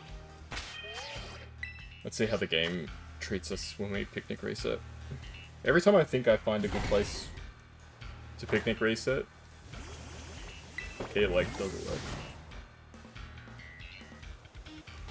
You're looking for something particular genre of anime, okay? What's the genre? When a guy got reincarnated as a cute cat or something. Oh, this stream is all about that. Were you looking for this stream?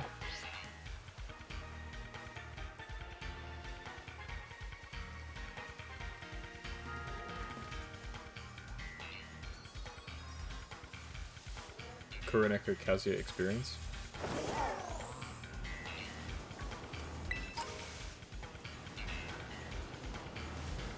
I mean, it's not about a guy getting resurrected as a cat, but if you want to show about a guy getting resurrected as a dog, there's Dog and Scissors. That show. I would not recommend that show though. That show is not good.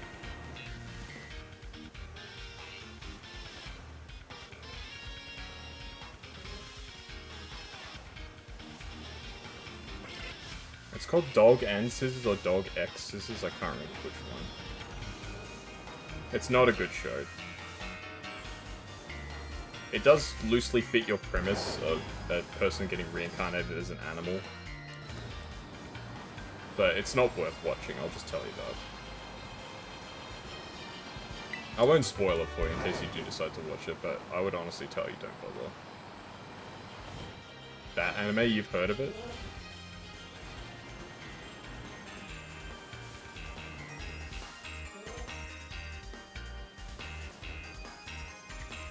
You already finished watching it. Wow.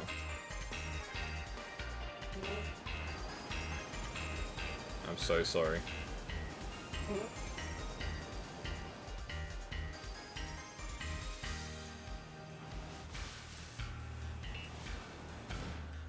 Girl can read the dog's mind.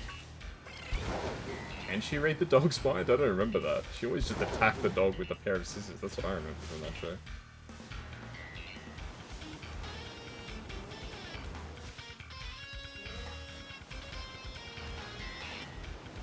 It was a very weird premise for a show. I don't know what twisted mind came up with that premise, but...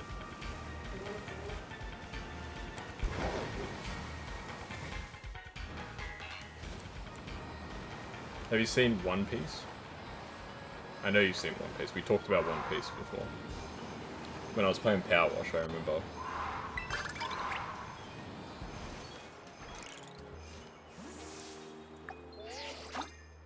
You're already up to the latest chapter? Damn. Dedicated.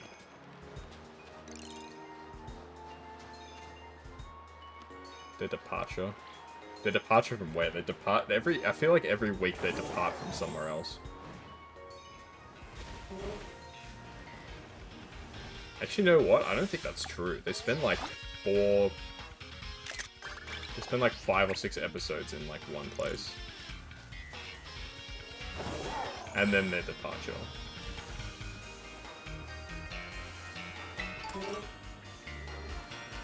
I've seen some One Piece. I've mentioned it many times on the stream. It used to be on TV in the morning here in Australia. It took them a year to finish the Wano arc.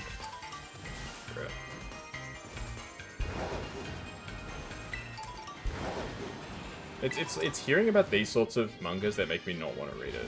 Like, I've heard that One Piece is good, but then I don't really want to commit to reading, like, you know, 10 War and Pieces worth of One Piece.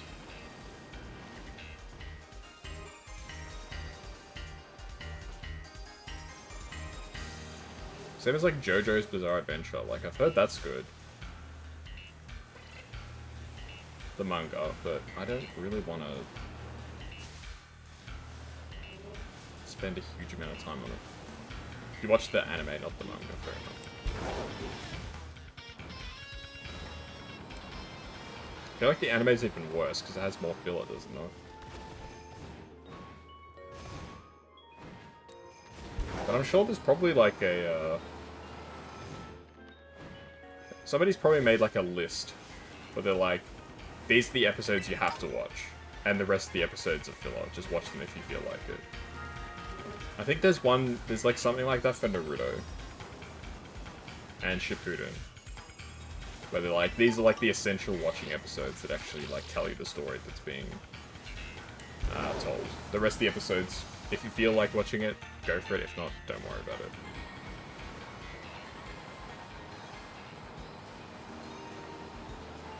You wouldn't read a boatload of chapters.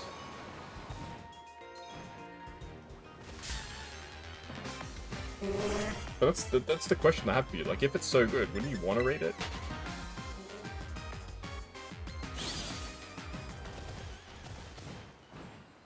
Like, if it's really, really good, would you not be like, I know there's a lot of stuff, but you really have to read it all?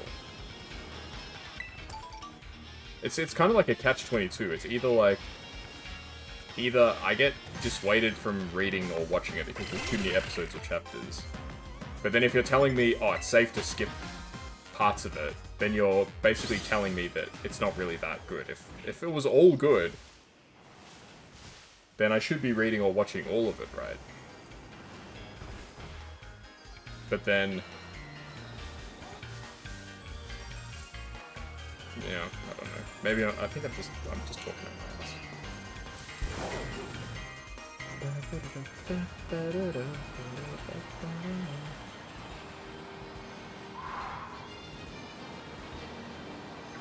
I do really want this Smeargle shiny, but we shall see. You have a lot of patience? I've got a lot of patience in certain situations, but when it comes to reading, going to university killed my love of reading, honestly. I used to read a lot when I was younger. I probably would have been willing to read like something like a One Piece, because they just made us read so much stuff for university. They're like, oh, here's your chapters to read this week. It's like 10 10 sets of readings. It got to a point where, like, I would just skim read them. Because I was like, I don't like this anymore. Like, it's boring.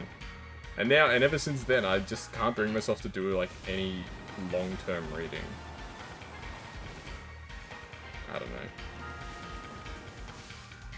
Maybe I just haven't found the right thing. Maybe if I found the right thing to read, it could reignite my interest in reading, but...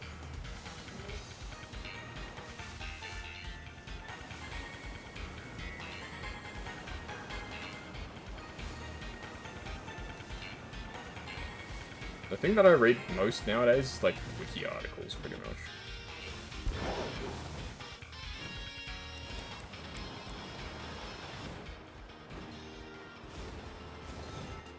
Hate people forcing you to do things you don't like. No, but the sad thing is I actually genuinely really liked reading. I would read a lot when I was a kid. I would, like, read before bed. I'd read during the day instead of just playing video games all the time. But then, like, the university just was like... It was overwhelming, man.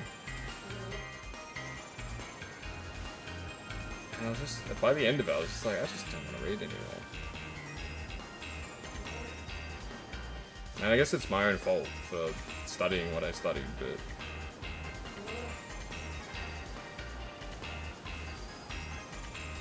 I could have taken it a little easy. That's what I'll say.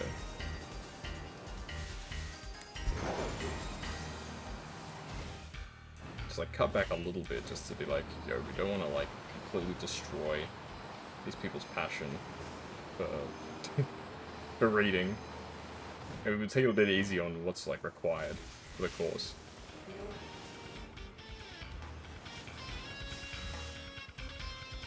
Such is life.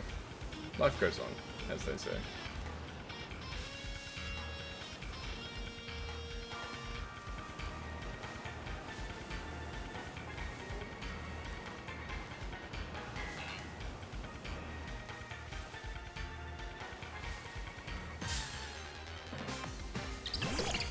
I get you, I get you.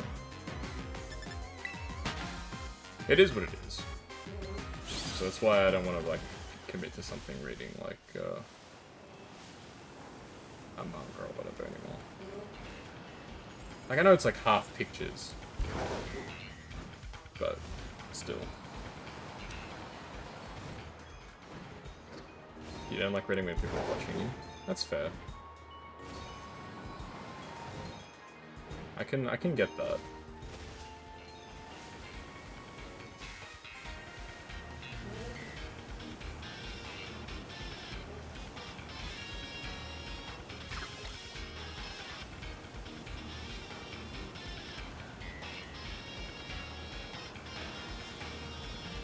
Like, I'll read if I have to, but I don't do it for fun, is the point. That's the TLDR of what I was getting at. Ooh, hey Maya. Welcome back. You were bullied in school because of how you read? It sucks. That's so mean. I'll put it this way, you're probably doing a lot better than the rest of them, so they can get stuffed.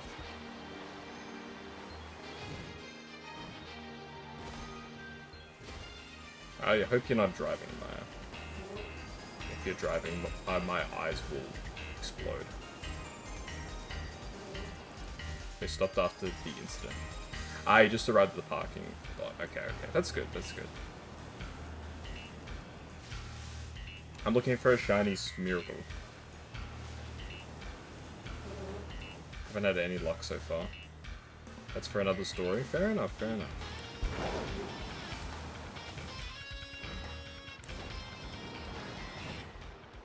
Time to camp here till it's time to see your brother, yes. Harold was telling me he has Lethal Company now, but his computer can't run it. Sag.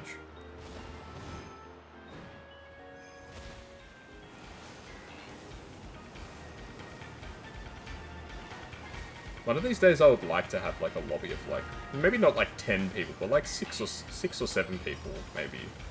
Probably 6 is more reasonable of Lethal Company. I think that could be fun.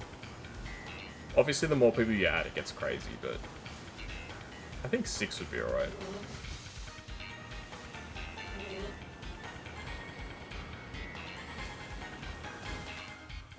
If Don't Starve Together, it runs. Oh yeah, that's true. I also have Don't Starve Together, and you know that Maya also has it. That's a remedy of lag.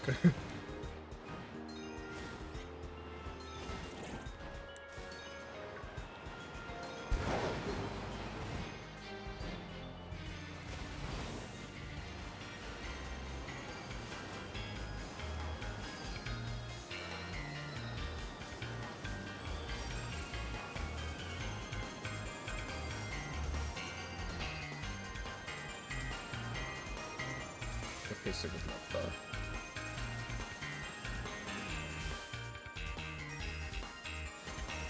Left 4 Dead runs a bit well. I mean, Left 4 Dead is like a very basic game. It's also extremely old. Like, I don't remember when Left 4 Dead 1 came out. But it's maybe like 2006 or 7 or something like that. 2008 maybe. Very old. So it's not too surprising that it runs well on your laptop. I remember Left 4 Dead 2 was actually really controversial in Australia. I think it was actually banned for a while because of the violence. I think the game had to like be censored for a while in Australia. Half-Life 2. I mean, Half-Life 2 is also like a... I think the engine that they use for those games is very simple. Except for the physics. The physics in those engines is kind of nuts, but... Other than that, the games are like pretty straightforward. I'm just telling you what I remember. Until like fairly recently, Australia had a really strict like censorship, I don't know what they're called, board. Because we didn't have a, we didn't have such a thing as an R18 rating until like, maybe like 10 years ago. So if something wasn't like suitable for like... Wait till they say Doom Eternal. I mean, at this point, like, it's different, but like, for a while it was like that. When I was a kid, it was like that. And obviously people are a lot less sensitive about that stuff nowadays. They put censorship like no blood bodies disappear, stuff like that. Yeah, I think so. It doesn't really happen anymore, because they changed the laws. Was it always restricted by your parents? No, it was like the games would not release here. if I was just not allowed to do it, I would have said that. There's been a lot of stuff that's been banned here. Like Hotline Miami was banned here. The game.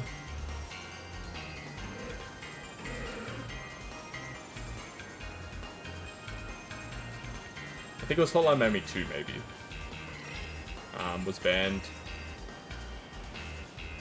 I'm pretty sure Left 4 Dead was restricted. Probably even other games as well. Australia has a weird history with censorship. But like I said, I don't think they really do that anymore. A code? There's probably like a patch or something that you can... it's always the way with stuff like that. There's like a patch that, basically just disables the, the future. Okay.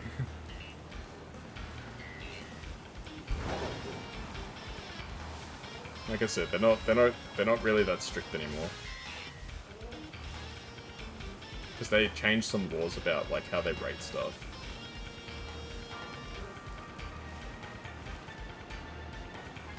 You downloading Left 4 Dead mods? Fair enough. I know there's a lot of like weird mods for those games.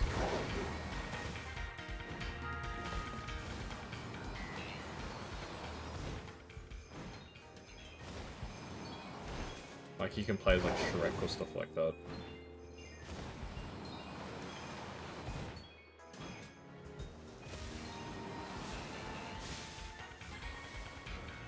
Well, don't run too many mods, it's gonna make your game crash.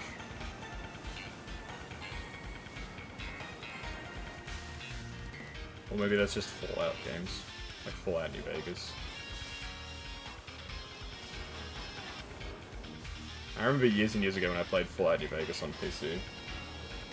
I had so many mods the game would like crash pretty much every hour.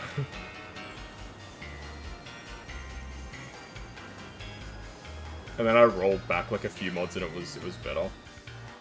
And I don't think I ever figured out which exact mod it was that was causing the crashes, but yeah, it was one of them for sure.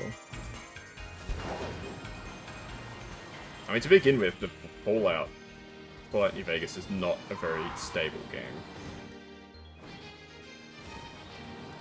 It's one of the reasons why you hate mods. It's fair enough. I get where you're coming from.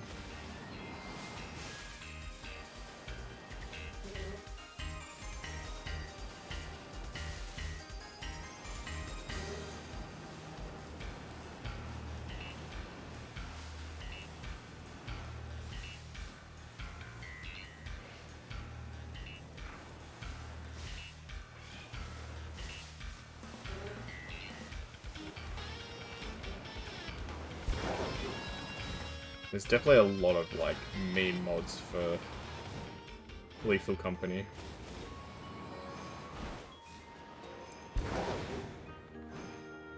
Like, some of the different textures, like the Bracken becomes Five Nights at Freddy's. But then there's some really good mods for Lethal Company, like the Yippee mod.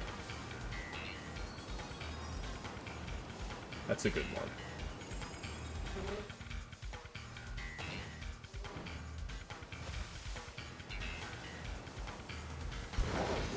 Yippee! Speaking of autosaves, I should turn my autosaves back on.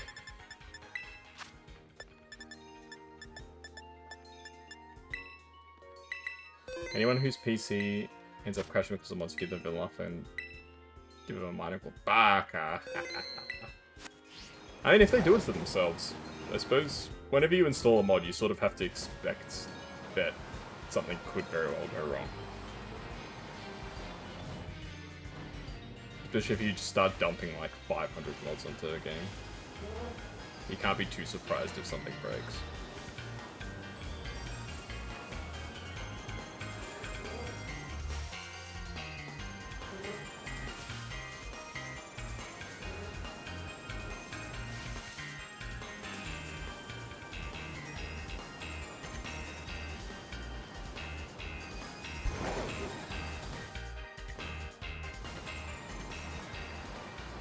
But there are some games out there where, like, without mods, the games are like actually trash. Pretty much any Bethesda game. Fallout, Elder Scrolls. If you're not playing those games with mods, they need they pretty much need the mods to like run because the developers don't know how to fix their games. You don't understand most of the mods that are in Chinese. You probably shouldn't download the Chinese mods. If you don't know what it is, don't download it.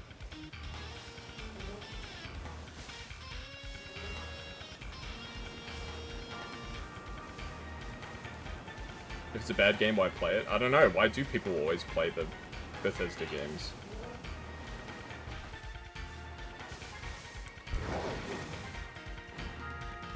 That's a fantastic question. Why do people play Starfield? Bethesda, it's the company. They're the people who made, like, Skyrim. They're the ones who keep re-releasing Skyrim 500 million times. Instead of making a new good game, they just release Skyrim on another console.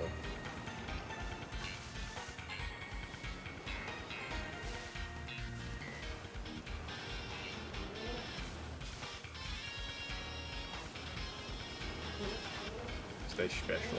You know what? That's probably true. I like how you're a special. Yeah, I can imagine you saying special. Yeah.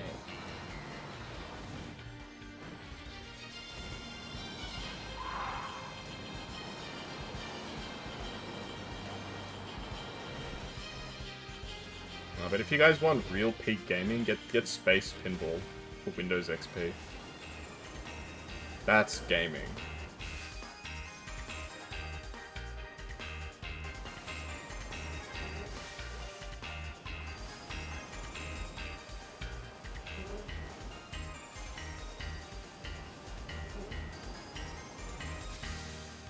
That game was the best video game, probably of like the 2000s.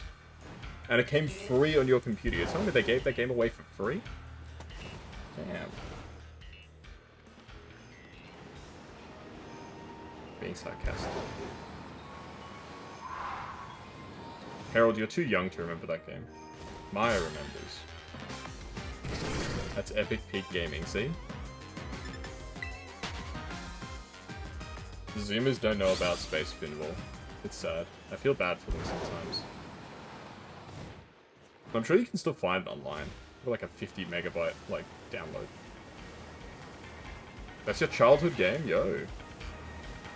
I didn't know you were so cultured, Harold.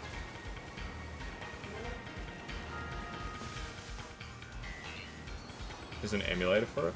Damn.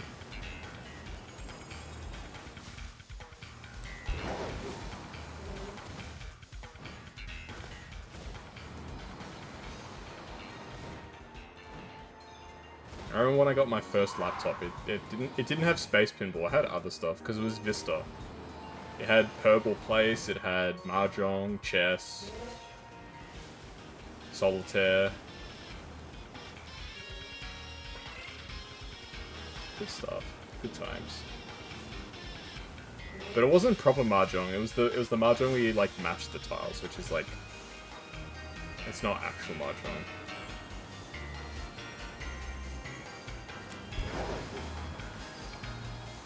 Gotta head out. No worries. Talk to you later. Yes, I'll have a good stream. Thank you. Have fun. Be safe. Behave. I'll try.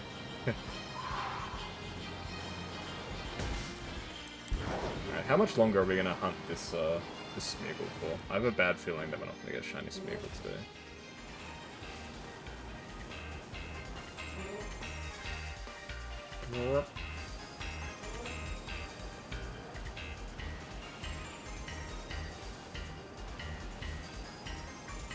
I don't know, part of me feels like my shiny rates are like broken.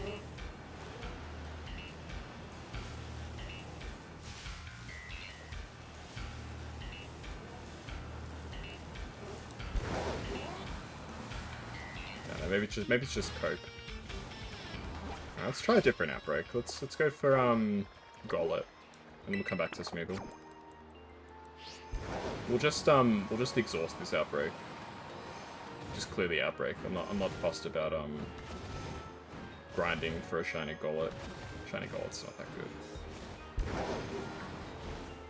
Every time I see that little guy though, Sandshrew, I gotta check because he's got a nice shiny, but it's hard to see.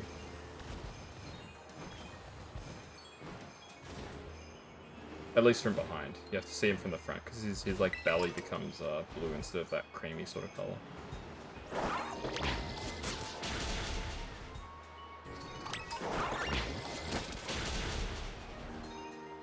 I don't even know what I was talking about. I completely lost my train of thought. Oh well.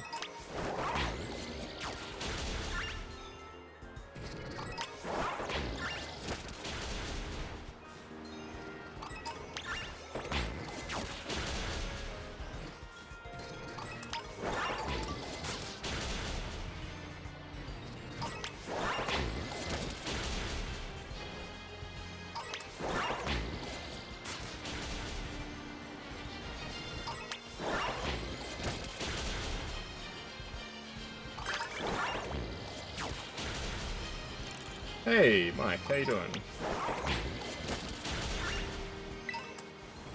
Welcome to the stream. Hope you're doing good, man. We're just doing some shiny hunting now. We caught a bunch of new Pokemon. Doing some outbreak hunts. Hope you're doing good.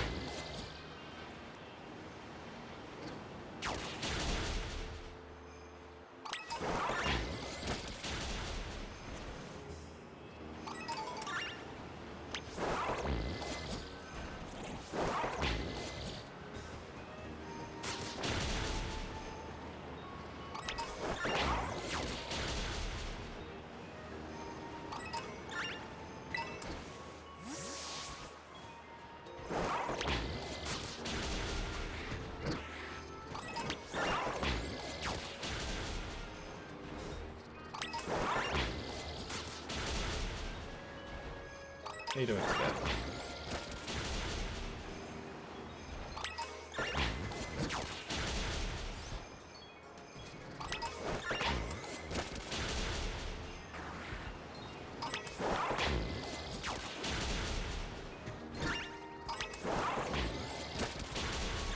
Up to my old tricks that I do in shiny.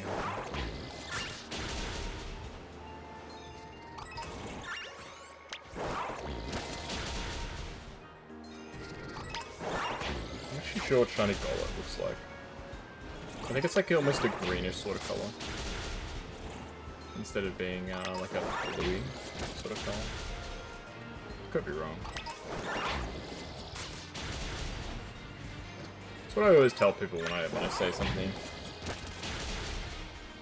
I always say, I could be wrong.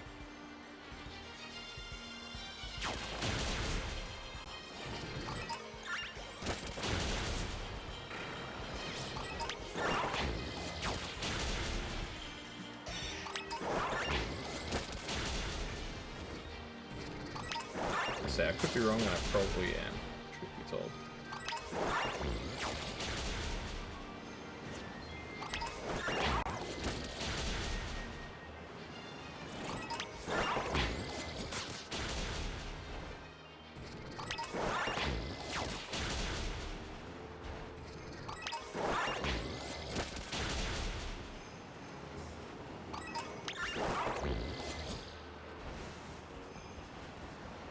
Just don't attack the thing that I had targeted.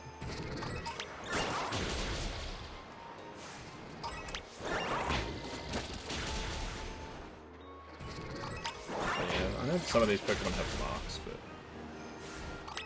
that one has a mark apparently, but I don't really care that much for marks. I probably should care about them, but I don't really.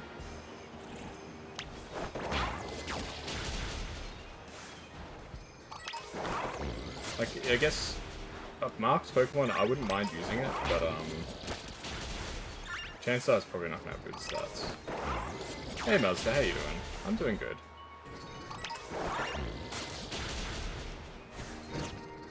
Hope you're having a good, afternoon.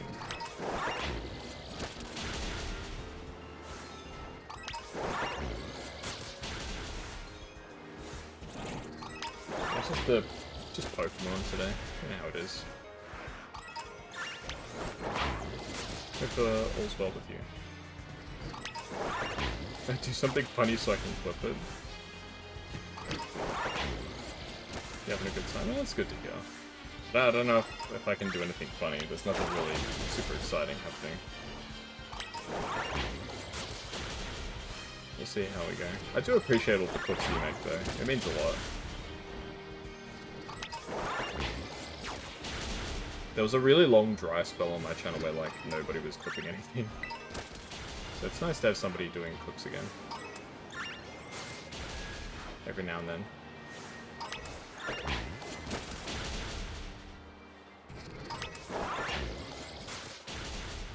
You love clipping. Oh, that's good, that's good. And I do appreciate it.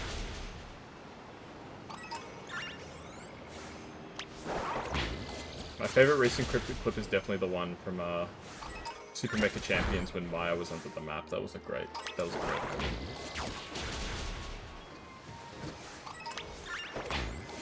You made that clip, which was really nice. Yes, you remember.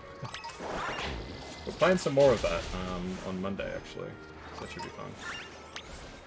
But it'll be myself, Maya, and Ram instead of Azure Fang this time.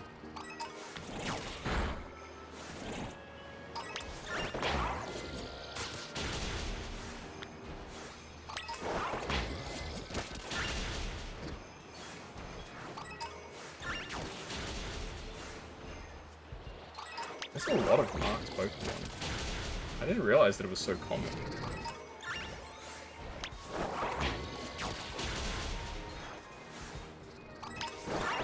Like, just in this outbreak alone, I've seen like 4 Pokemon with a mark. Okay, Panda's here, nothing's happening to you. It's pretty much an auto battle mechanic that I'm using. If there's a Pokemon that I actually want to catch, I have to actually battle it, but otherwise it's just auto battles.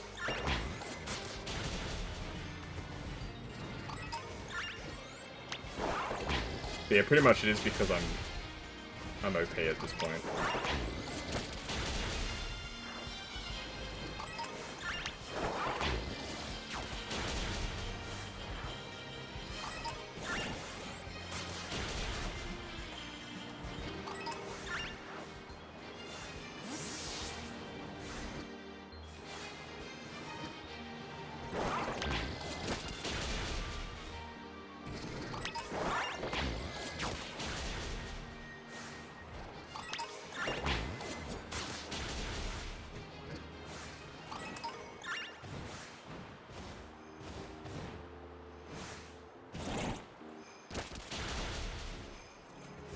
Is it me or is your voice a bit low? Are you ill? No, I'm fine.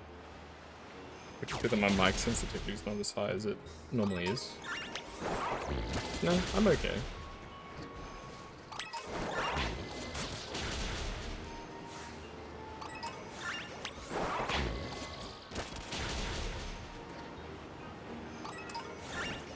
I've been able to avoid illness so far in 2024. And I'm hoping to keep it that way. Thank God you're still sick. Oh, I'm sorry to hear that. I hope you have a swift recovery. 2024. Yes, Harold. That is the current year.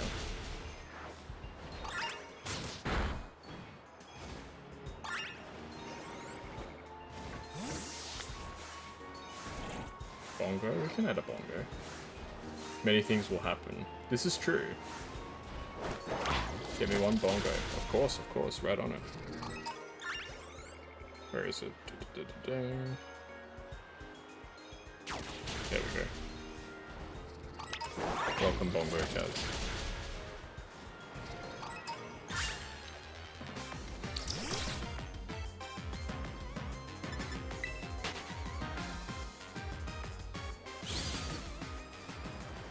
Yeah, this is going to be a very exciting year for me. You need a plush of that bongo? Maybe someday.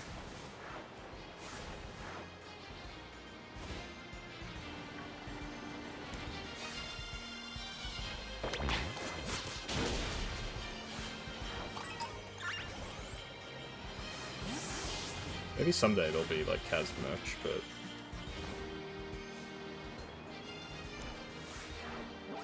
but don't expect like a lot of range of Kaz merch. if there's gonna be some, I don't know. If anything, it might be like stickers or like stuff like that. Just basic stuff. I don't know. I know Maya has talked about wanting to make plushies and stuff for herself and also me. Of like our characters that we can then sell, but I don't know. How much do stickers cost? I don't know. I think like there are websites where you can get like, you basically give a company your designs and then they put them on stickers and sell them for you. They're probably only a few bucks, really. But in terms of, like, what I would get... In terms of, like, what I would get for selling them, I'd probably only get a couple cents. Like, it's not like I would be making the stickers myself. It's like, you give your designs to, whatever, stickerco.net.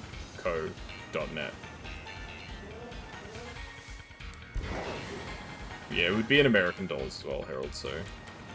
I'm pretty sure like all these companies are based in America, so the prices would not be very favorable. I don't know. There's like a lot of things that I could do, but I don't know. I feel like there's not enough interest. Just in general. Like, it's nice to have a couple of people saying like, oh, we'd love to have like a plushie or some stickers or stuff like that. It's like, yeah, fair enough, but I don't know if, like for example, these companies, I don't know if they would even accept like an order that small. Like, I don't think it's worth it for them to like print like 10 stickers or like make 2 plushies. Or something like that. Like, I don't think they would even entertain that like level of sales. Not enough interest for the magical cat wizard lost from home, yeah. It is what it is, like, I can't change that, unfortunately.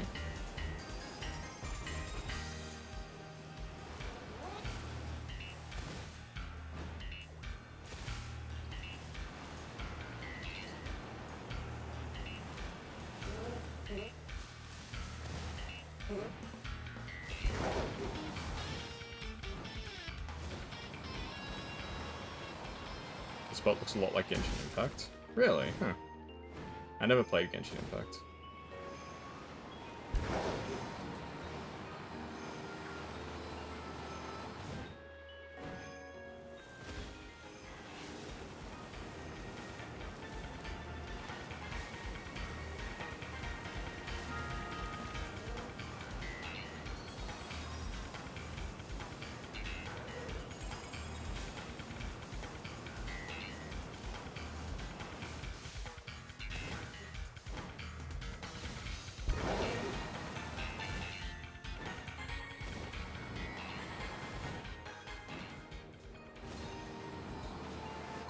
I never played any of those, like, gacha games. Genshin, Honkai, whatever, I never played any of them.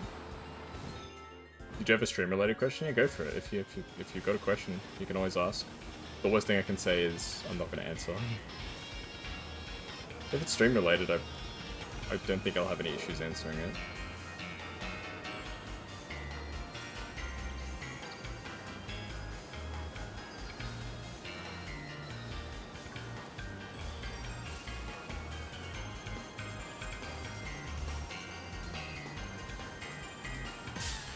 How do you stream games not on PC, especially mobile games?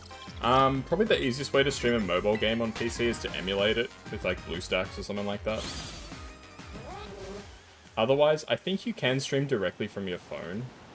Like if you have the Twitch app on your phone, you should be able to stream from your phone directly.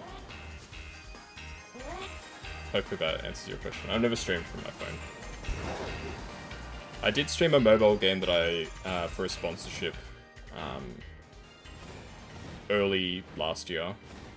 That Star Trek game. I've been thinking about doing another sponsorship at some point, but again, it like comes down to interest. Like, I can probably count on one hand the amount of people who would like join in if I did like another sponsorship. It just doesn't seem worth it to like sell my soul to a company to get like, you know, $20 or something.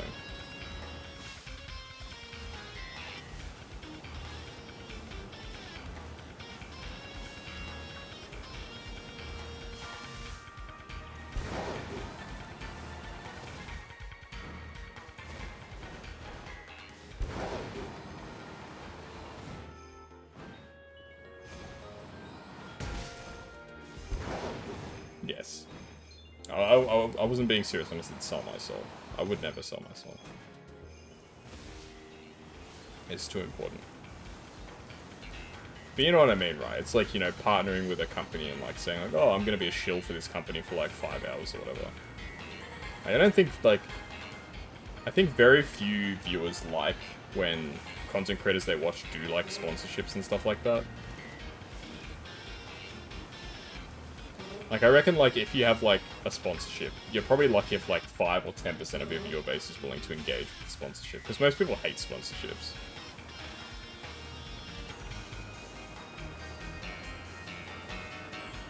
Like, I can just think about, like, you know, whenever I'm watching, like, a YouTuber or something, and they're sponsored, I just skip every... Like, whenever they're like, oh, but first a word from our sponsors, I just look at the video... And you look for, like, the peak in, like, the viewer increase, because everyone skips the ad. Like, almost everybody does not care. Maybe 10% of, like, your viewers might care about a sponsorship. If that.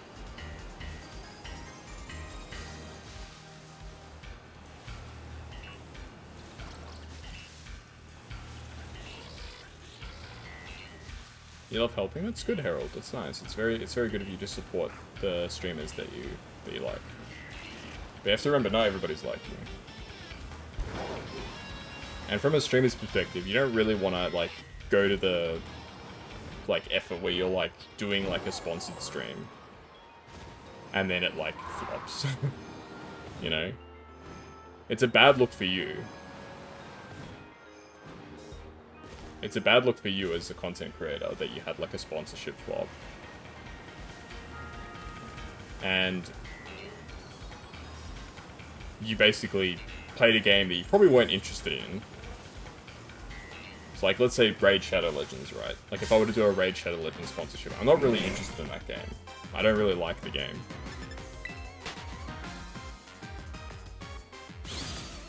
I know that my audience isn't interested in the game. If I were to, like, do a sponsorship for Raid Shadow Legends and I were not to hit, like, any of the goals, not only have I, like, failed the sponsor, so the sponsor's disappointed, my viewers are disappointed that I would play that game. And from, like, my own personal perspective as the streamer, I didn't get anything out of it. So, like, you lose on all fronts. Please don't do it. Yeah, with the sponsorships, you need a viewer who's never played the game before. Exactly, it's diminishing returns. That's why these companies do, like Raid Shadow Legends. They pretty much, like, they don't give a shit. Like, if you're willing to stream, they're willing to sponsor you to play the game. Because they know for a fact you're probably not going to get very far in terms of their goals. So they're probably barely going to have to pay you. They're probably barely going to have to pay you anything, if anything at all. And if they make a single sale from you joining the game, they've already won. You know? The thing about those, like, gacha games, those games are like, if you've ever heard of the Pareto principle, so it's 20% of your customers make 80% of your sales. So pretty much games like that, and apologies for the potentially crude terminology here, those games are pretty much funded by, like, the quote-unquote whales, right? The people who spend, like, you know, hundreds of dollars when there's a new character out to get the new character. Like, if it wasn't for those type of players, those games would completely flop. Because the average player of those games maybe spends, you know, $5 every couple of weeks. That's not enough to keep the game afloat.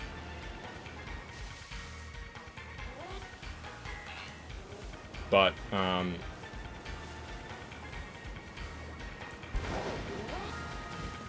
those people who spend, you know, hundreds of dollars every time there's an update, they keep the game running. And so let's think about, like, a sponsorship, like a Raid Shadow Legends sponsorship. Let's say you're a streamer and you do a sponsorship. You get 5 people. Let's say you get 5 of your viewers to join in. You get paid, let's say, $50 from Raid Shadow Legends Corporation.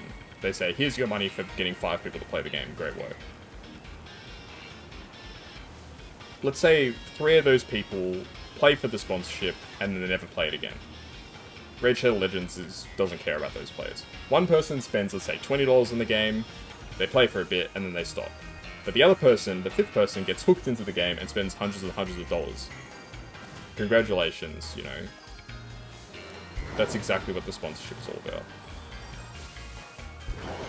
And with Raid Shadow Legends in particular, I don't care if I'm burning a bridge with them. I have no interest in being associated with their company. The reason why they offer the sponsorship to everybody is they know that desperate, you know, newer streamers will take those sponsorships, right? Because they're like, oh, I want to make money and I want to, you know, grow my channel and stuff like that. They know that pretty much there'll be a lot of people who will take those sponsorships.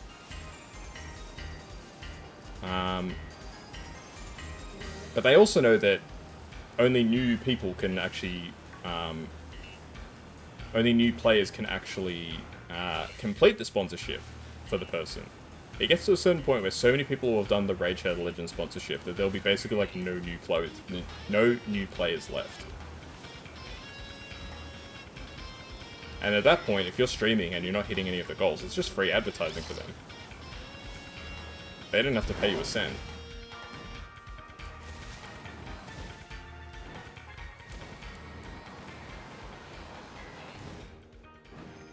It's better not to do it, yeah.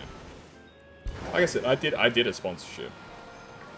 And it went about as well as I expected in terms of participation. But that was, like a year ago. At this point, I don't think I could get enough people involved to even make it worthwhile. Yeah, I remember you were one of the ones who did it. I remember. We completed that. We completed part of it. Like, what did I get from it? I think I got like I think I got like 120 bucks US, which is not bad. But it's not great either. Considering I think the maximum that I could have gone was like $1,500.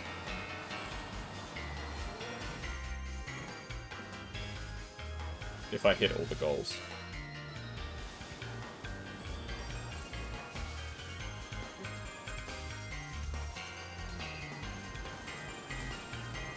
Yeah, I know most people probably don't care about this conversation, but I just thought I'd go a bit inside baseball and streaming.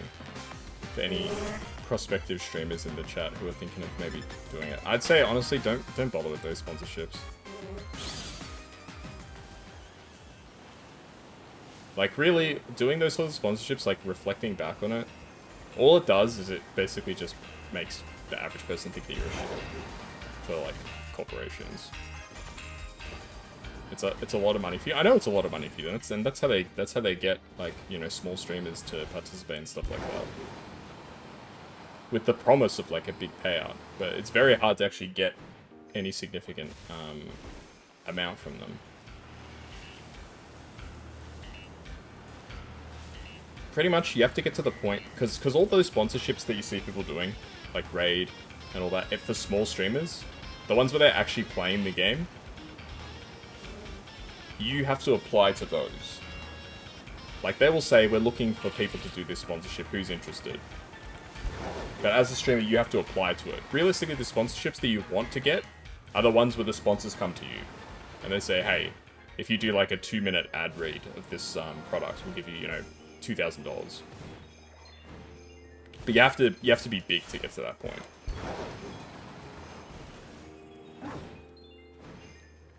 Like the people in like on like a YouTube video who like, you know, they're doing their video,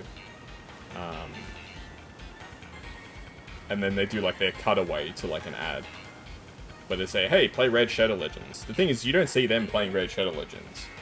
They tell you like how amazing it is because they're reading from the script, but they're not actually playing the game. And the thing is that they get paid just for doing that.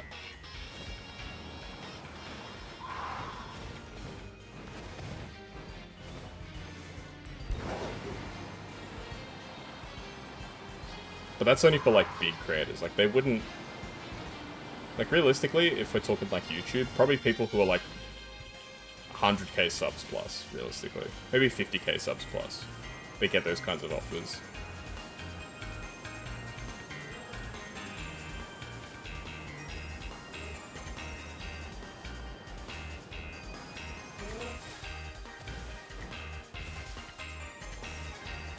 As a small content creator, you don't get those kinds of offers.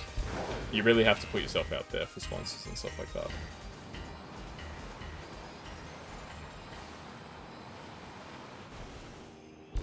So yeah. Every now and then I get an email from StreamElement saying, hey, there's this sponsorship opportunity. And I think about it. Because like, you know, like I had one just a couple days ago where the maximum payout was like $2,500 US, which is insane.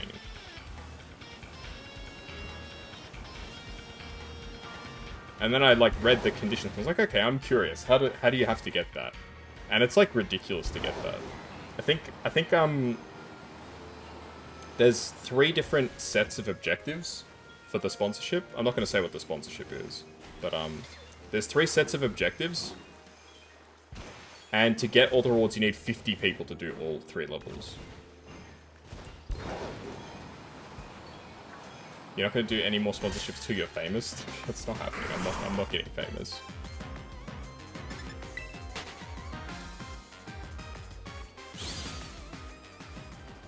I think I've hit like my peak of my fame. You're getting famous. I'm not. I'm not getting famous. I don't mean to sound so negative, but I'll go into this just for people who are wondering like what my mindset is on streaming. Like, the past like 2 months, I've steadily been dropping followers. I don't get raided as often as I do anymore, but that's neither here nor there. I don't get a lot of new followers. Pretty much the most followers I get is when I raid other people. And like 1 or 2 people might follow me from the raid, from when I raid a person, and the person says, hey, you know, let's, like Hazy, I'll use Hazy as an example, right? Hazy asks his audience to like support the channel that raided and says like, you know, give them a follow. But like the past like 2 months, I'm pretty sure my followers have steadily been decreasing. And I don't remember the last time that I had it, like, more than 15 people on the stream. I'm just putting it out there, like, I have accepted that I'm not going to be, like, quote-unquote famous from streaming. I'm just streaming for fun. I appreciate every person who comes by, I appreciate everyone who chats, sticks around, all that sort of stuff, but I've accepted at this point that I'm not going to, like, make it big. And then it comes back again to the sponsorship stuff, where if I'm not trying to make it big, why do I even bother with the sponsorship? You know? Like, what's the value in me, like... What's the value in me even trying to, like, build, like, a relationship with a sponsor or something like that? Because realistically, like, I'm at the point where, like, my follower count is relatively big. Like, I'm over 2,000. I'm not going to pretend like that's nothing, but in terms of, like, active viewers, I don't have, well, I don't think, it's very rare that a streamer will have, you know, even half of their follower count. Like, probably that's even crazy. Like, I think realistically, like, a lot of streamers I see, they have like 5% of their followers watching their streams. So if you know, it's a channel with 10,000 followers, they might have 500 viewers or something like that. I think that's a pretty reasonable conversion rate. Yeah, Twitch is definitely like falling off a lot. There's more competition now. No, I get where you're coming from, Mazda. There's more competition now. People, I think, especially the VTuber scene, is like completely oversaturated at this point. Like when I started 2 years ago, I think I'd already missed the boat.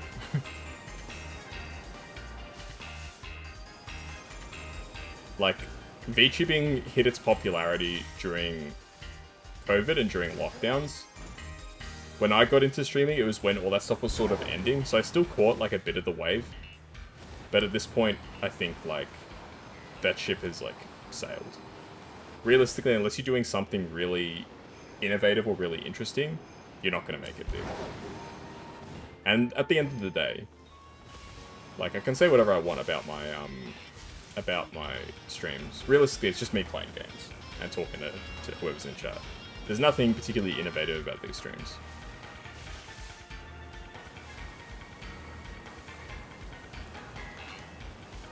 I'm not saying that's a bad thing. I don't think that my streams are bad.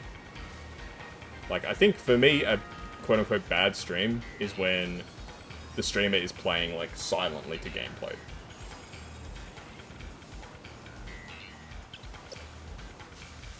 So, like, you know, let's say I didn't have an avatar and it was just silent gameplay of this.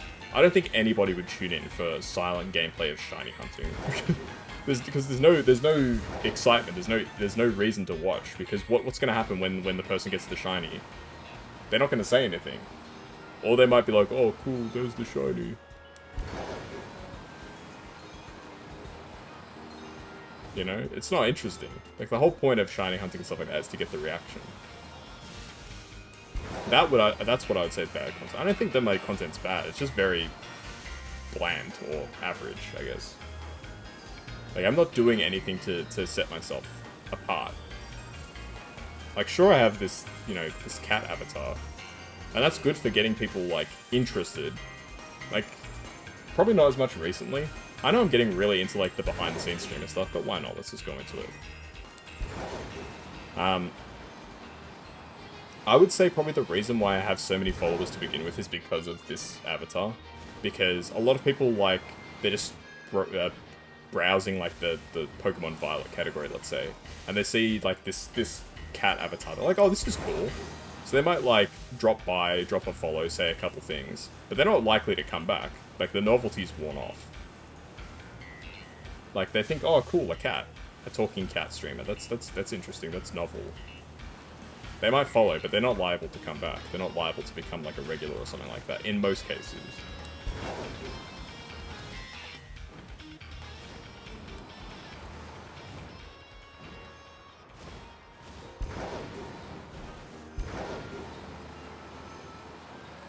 Yeah, I think, by and large, in terms of VTubing, streaming, all that sort of stuff, the ship has sort of sailed. Like, I think probably the biggest mistake that I made, if you want to go into that, is I didn't, like, find a niche.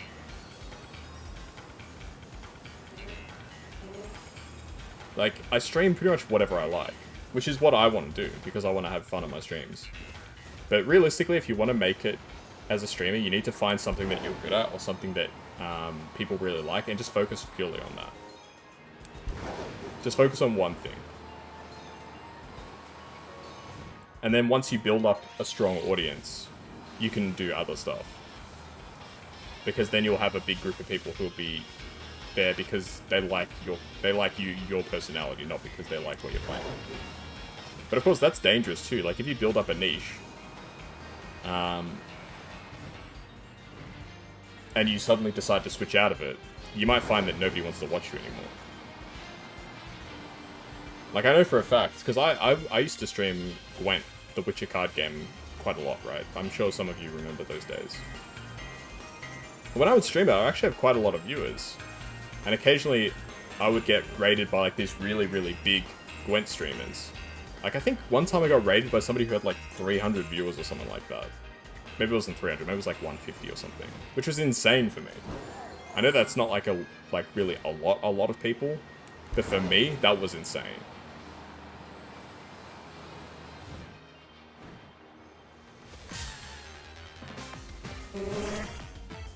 But then I know that a lot of those channels have sort of just died off because Gwent as a game has pretty much died off. Like, they're not even updating the game anymore. Like, they basically said, like, we're leaving the game, that's it. You remember that I used to get raided a lot? Because I think, like, a lot of the people who I was, who I would get raided by have probably, like, quit. Or, like, they stream at different times and stuff like that. Like, I think a lot of people in my batch of streamers have probably stopped.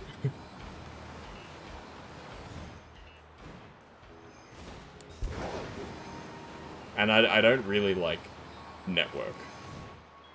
Like, I don't take the time to get to know, like, more people to do collabs outside of, like, my friend group or stuff like that. Melody? I have no idea.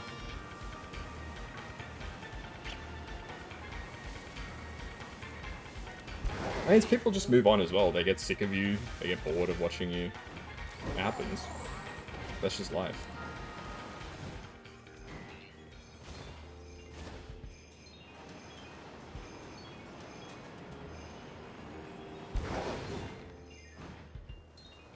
You don't. You're a very rare type of viewer, I think, Harold. Like, I think you're like the 1% of the 1% viewer. If there's a streamer that you like, you'll pretty much watch them whenever you can. That's one. Some people will be like, oh, I'm too busy, so I don't want to watch them right now, or like whatever. Like, you will try and watch if you know that a streamer that you like is streaming. And two, you don't care what the streamer is playing. I could be playing bloody Solitaire and I think you would watch. Whereas for a lot of people, I think they'll be like, I like Kaz, but I'm not watching this crap. You know? Yeah, even when you're in school, you would watch me, when you shouldn't have been. So you're like the 1% of the 1% viewer. You're the kind of viewer that I think a lot of streamers want to have. And you chat a lot as well, which is always nice.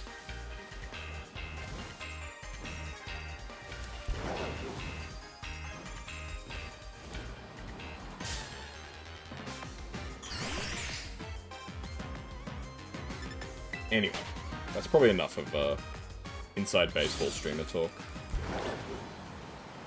My Pokédex has been updated. Oh, it's probably a different color of Minion. Hope we'll all find our place in this world. Sometimes you don't talk. You're I would say between you and Maya, Harold, you're the most active on this channel. By, like, and with the two of you, it's not even close. I don't think.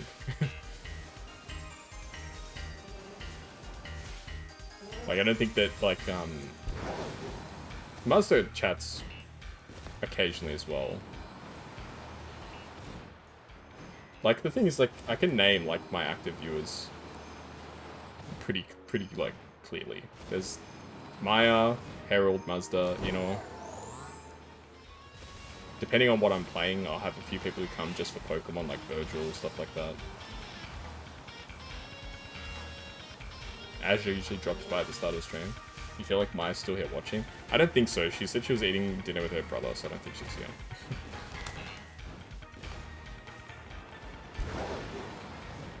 Alright, I think I'm going to wrap up this stream because I'm just losing my mind talking about inside baseball and streaming.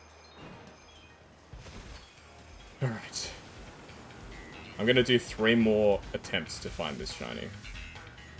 If we get the shiny, we'll keep going for like another 30 minutes. If not, I give up. So 3 more attempts.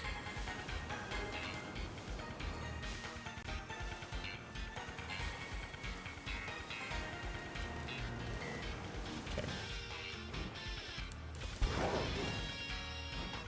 So this is attempt 1.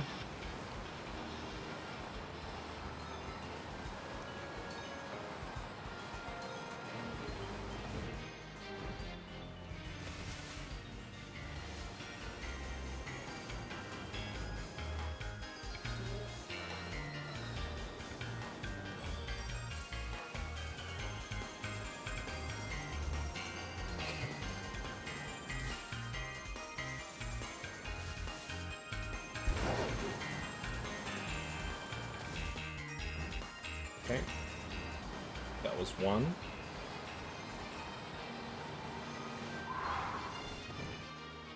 This will be number 2.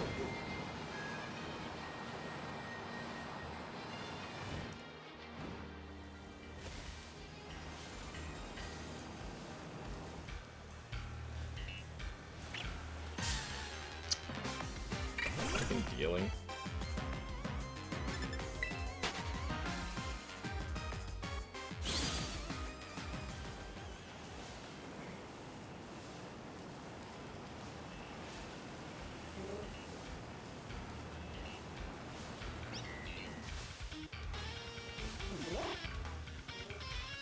Pursuing the game if one doesn't come out. Well, I hope you know a lawyer, because... How many shines have I got today? None. Like I said, I don't know what's wrong with my shiny odds recently. I just have had such shit shiny luck the past 3 streams. Like, between these last 3 streams, I reckon I've done probably close to 9 hours of shiny hunting, and I've gotten 2 shinies. Which is... very unlucky. Like, it's to the point where, like, part of me wants to say, like, my game's, like, glitched or something. Like, it's exceptionally unlucky.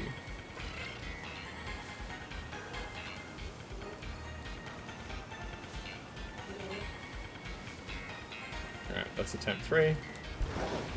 I'll do 1 more just for old time's sake.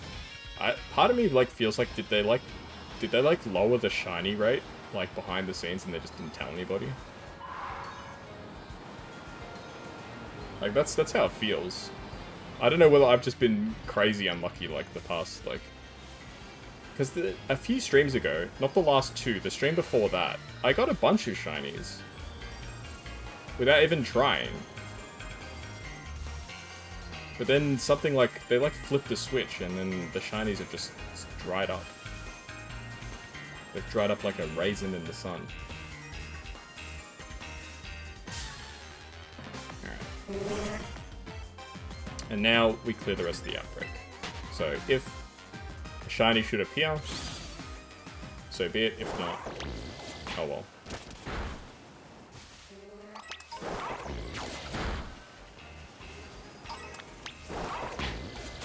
And yes, it is a very obvious shiny. It's not like I've missed this shiny. He's like, his body is like golden, and the tip of his tail is red.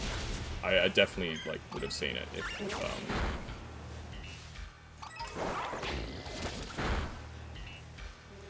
they made it easier, yet it's still hard.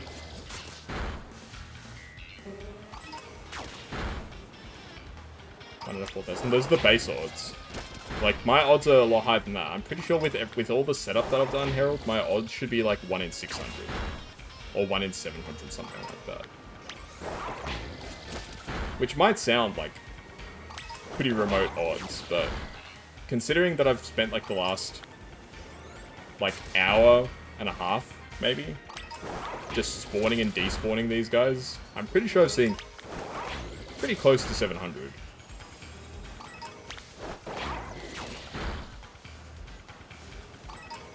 It's just a bad luck streak. Maybe the game's telling me I need to take a break. Honestly, I'm really looking forward to my hiatus from streaming. It'll be like 2 weeks, pretty much without streaming.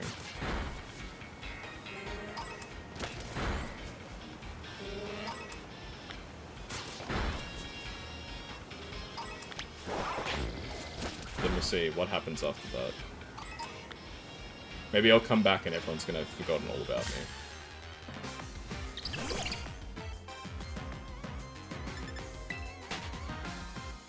I'm sure it's not the case. I'm sure the true Kazunyans will remember. The true Kazunyans will remember.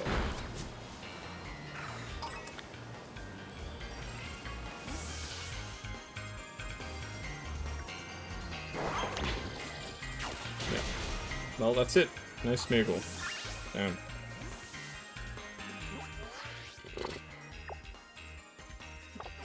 Sucks. We got quite a few BP quests done, which is good.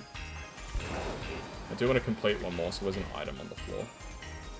Just give me a floor item, please, game. There we go. Capture a photo of a Pokemon on the biome. We can do that right here.